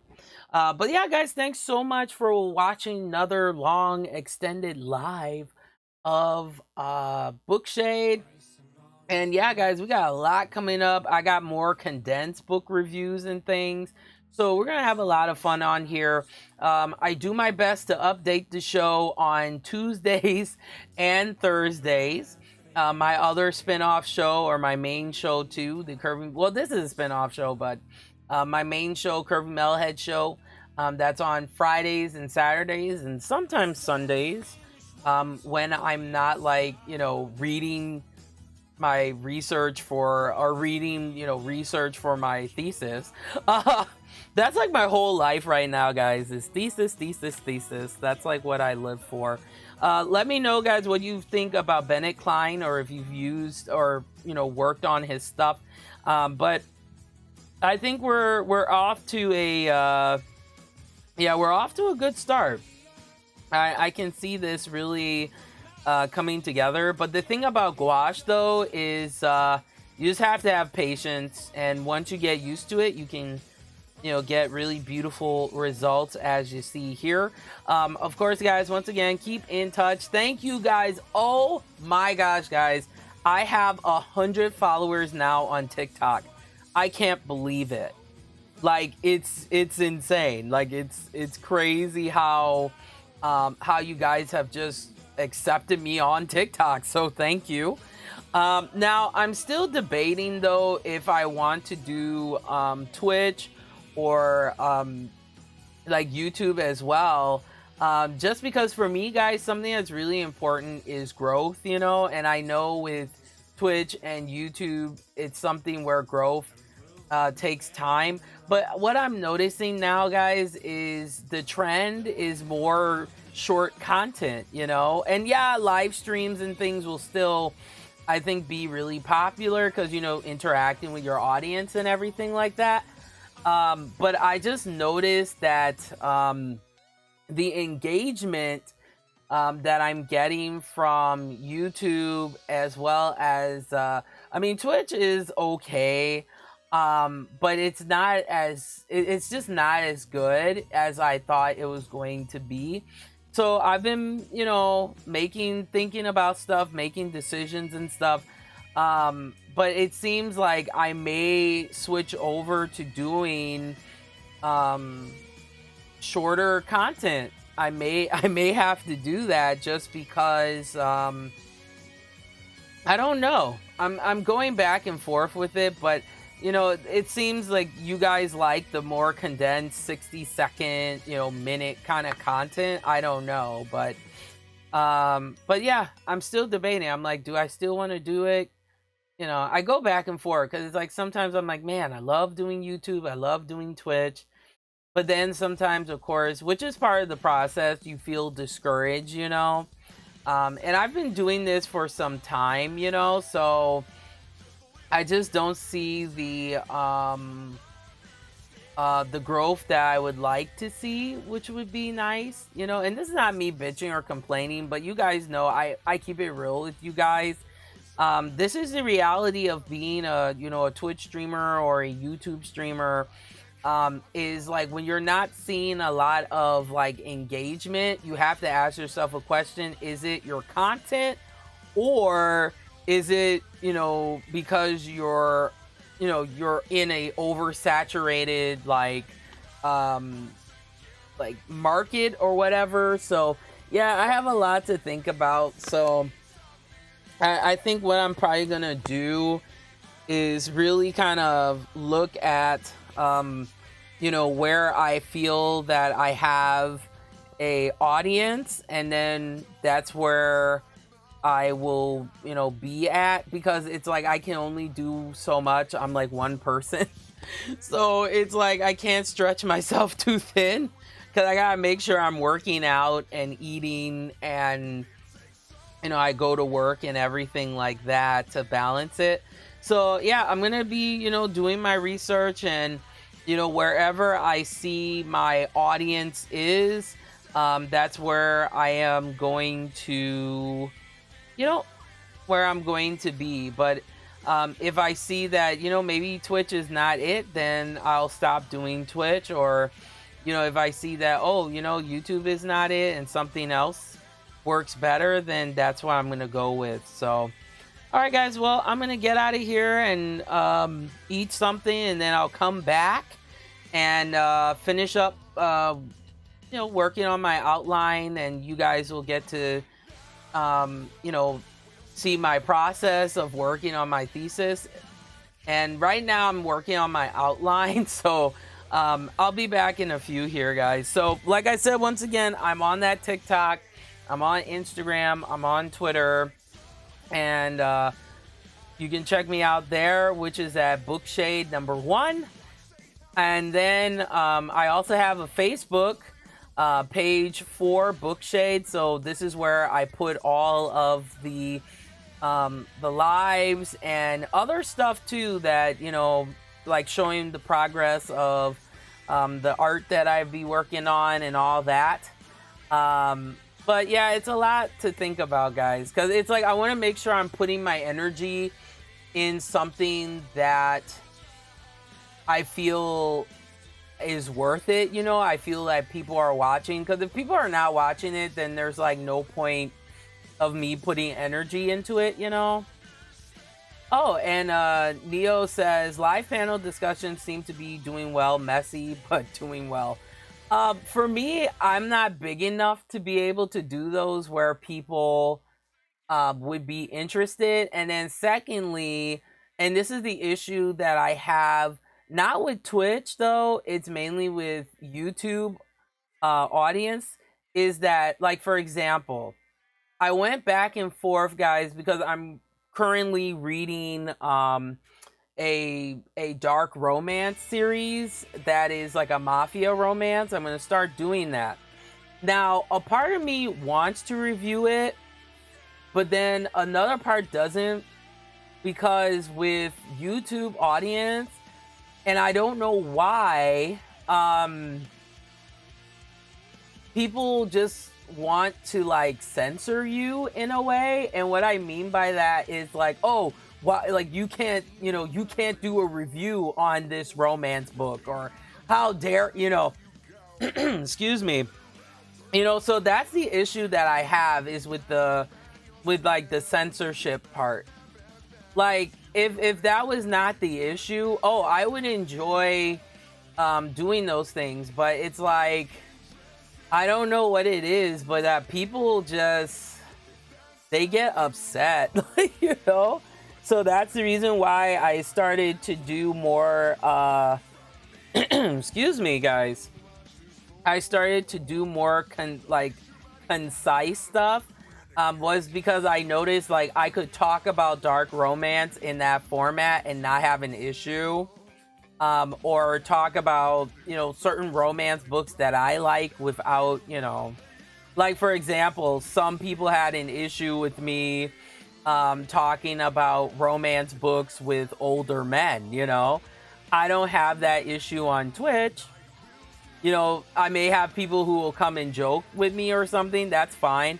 But like with YouTube, I get like, why are you covering books with like older men? Like that's disgusting, you know? And it makes me feel like, well, maybe YouTube is not for me anymore. You know, I think people want more censored content now on YouTube in regards to BookTube, you know? But for me, I've always been the type that I like more of, you know, books that are, you know, like for me, they're more alternative and sexy and, you know, stuff like that. So that's a debate that I have. It's like, I love doing YouTube. I want to continue doing it, but it's the censorship, man. That's my problem. That is my problem. I don't have that problem, you know, with Twitch. Like, I can do a romance review, you know, with Twitch and not have a problem. But it's like with YouTube sometimes, it's just, you know, I'll get, you know, sometimes people are like, why are you, like, reviewing this? You know, it's annoying, I have to say. You know me, guys, I keep it real. So, yeah, it's a lot to think about, because sometimes I'm like, yeah, you know, I have a little bit of an audience here, which I value you guys for sure. But with just so much censorship going on, it's like, I rather, like, you know, do more concise content and not have that problem. So it's a lot to think about, guys. I'm gonna continue doing my research, and, you know, once I feel I've come to a consensus where I'm like, okay, this is where I feel more comfortable, or this is where I feel, you know, it will work out better for me, then that's the decision that I have to make. But yeah, that's my issue with YouTube. And then the other thing is, YouTube is not really people of color friendly. I'm just keeping it real. You know, I think, to me, and this is just my opinion, I think Twitch is more accepting of people of color who are streamers. I mean, with YouTube, all I've been getting is people telling me like, oh, why are you listening to rock and metal? You're a person of color. It's annoying, you know? So, you know, because of that, that's the other reason why I was kind of leaning more to Twitch than YouTube. But, you know, you guys give me your input too. You know, I'll put that into consideration. But it just seems like anytime I want, like, the stuff I want to do with YouTube, I know it would just be nothing but, like, it would just create drama, you know? And I notice with YouTube, it is so easy to create drama when you're trying to do something different. And the other thing I notice with YouTube, people take things the wrong fucking way. So that's kind of what is making me lean a little bit more towards, like, you know, doing TikTok and doing Twitch and stuff, because I don't have that issue. You know, I could review, you know, the Mortal Kombat movie when that comes out, right? And not have people being like, oh my gosh, why would you review this? This is so extra. You know, I'm kind of over that. You know what I mean? So it's like, I want to be on, you know, to be able to do my show and be myself and not feel like I have to water things down or censor myself. You know what I mean? But with YouTube, it's like you have to censor yourself because you just don't want to deal with all this, like, you know, negative comments and backlash and all that shit for giving your opinion. So it's hard, guys. To be a YouTuber in 2021 is hard, especially being a YouTuber of color. I just don't think YouTube really, and this is just my opinion, I don't think they're really minority friendly. Because, like, you know, the videos and lives that I do, they don't do well, you know? And I make decent content, you know? And I know, yeah, consistency, yeah, that's definitely something I need to work on, of course, but I just don't think it's minority friendly. But, you know, you guys let me know what you think about that. Not trying to be messy, I'm just speaking my truth, though.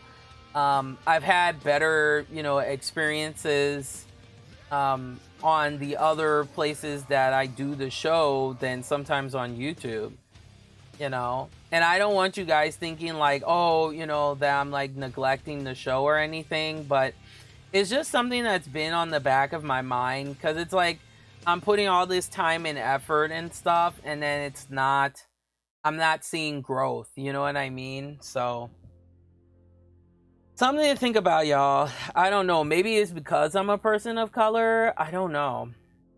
And I mean, yeah, things are changing, but you know, that's just how I feel, y'all. But all right, guys, I'm gonna get out of here and work on my thesis outline with y'all and get that done, and then get some fucking sleep, man, because I need to do that shit.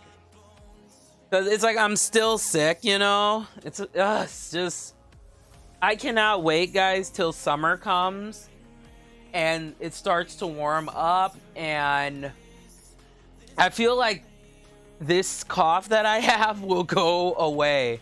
It's just because it's so fucking cold, man.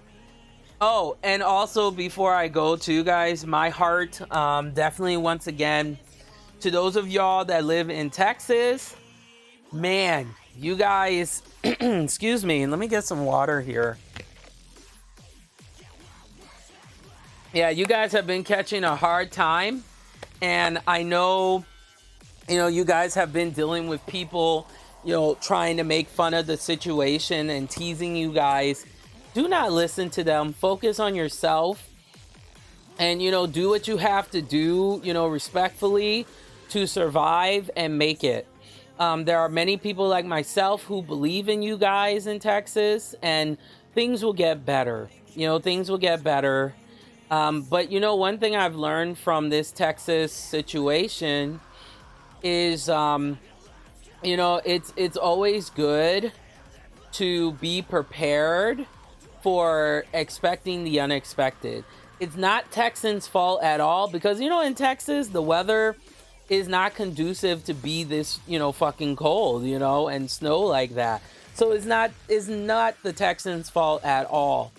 But that's something that I've kind of learned from that disaster is, you know, make sure that you have your basic, you know, necessities, you know, things like that to take care of yourself, in case it's hard to get stuff like water or food and things like that.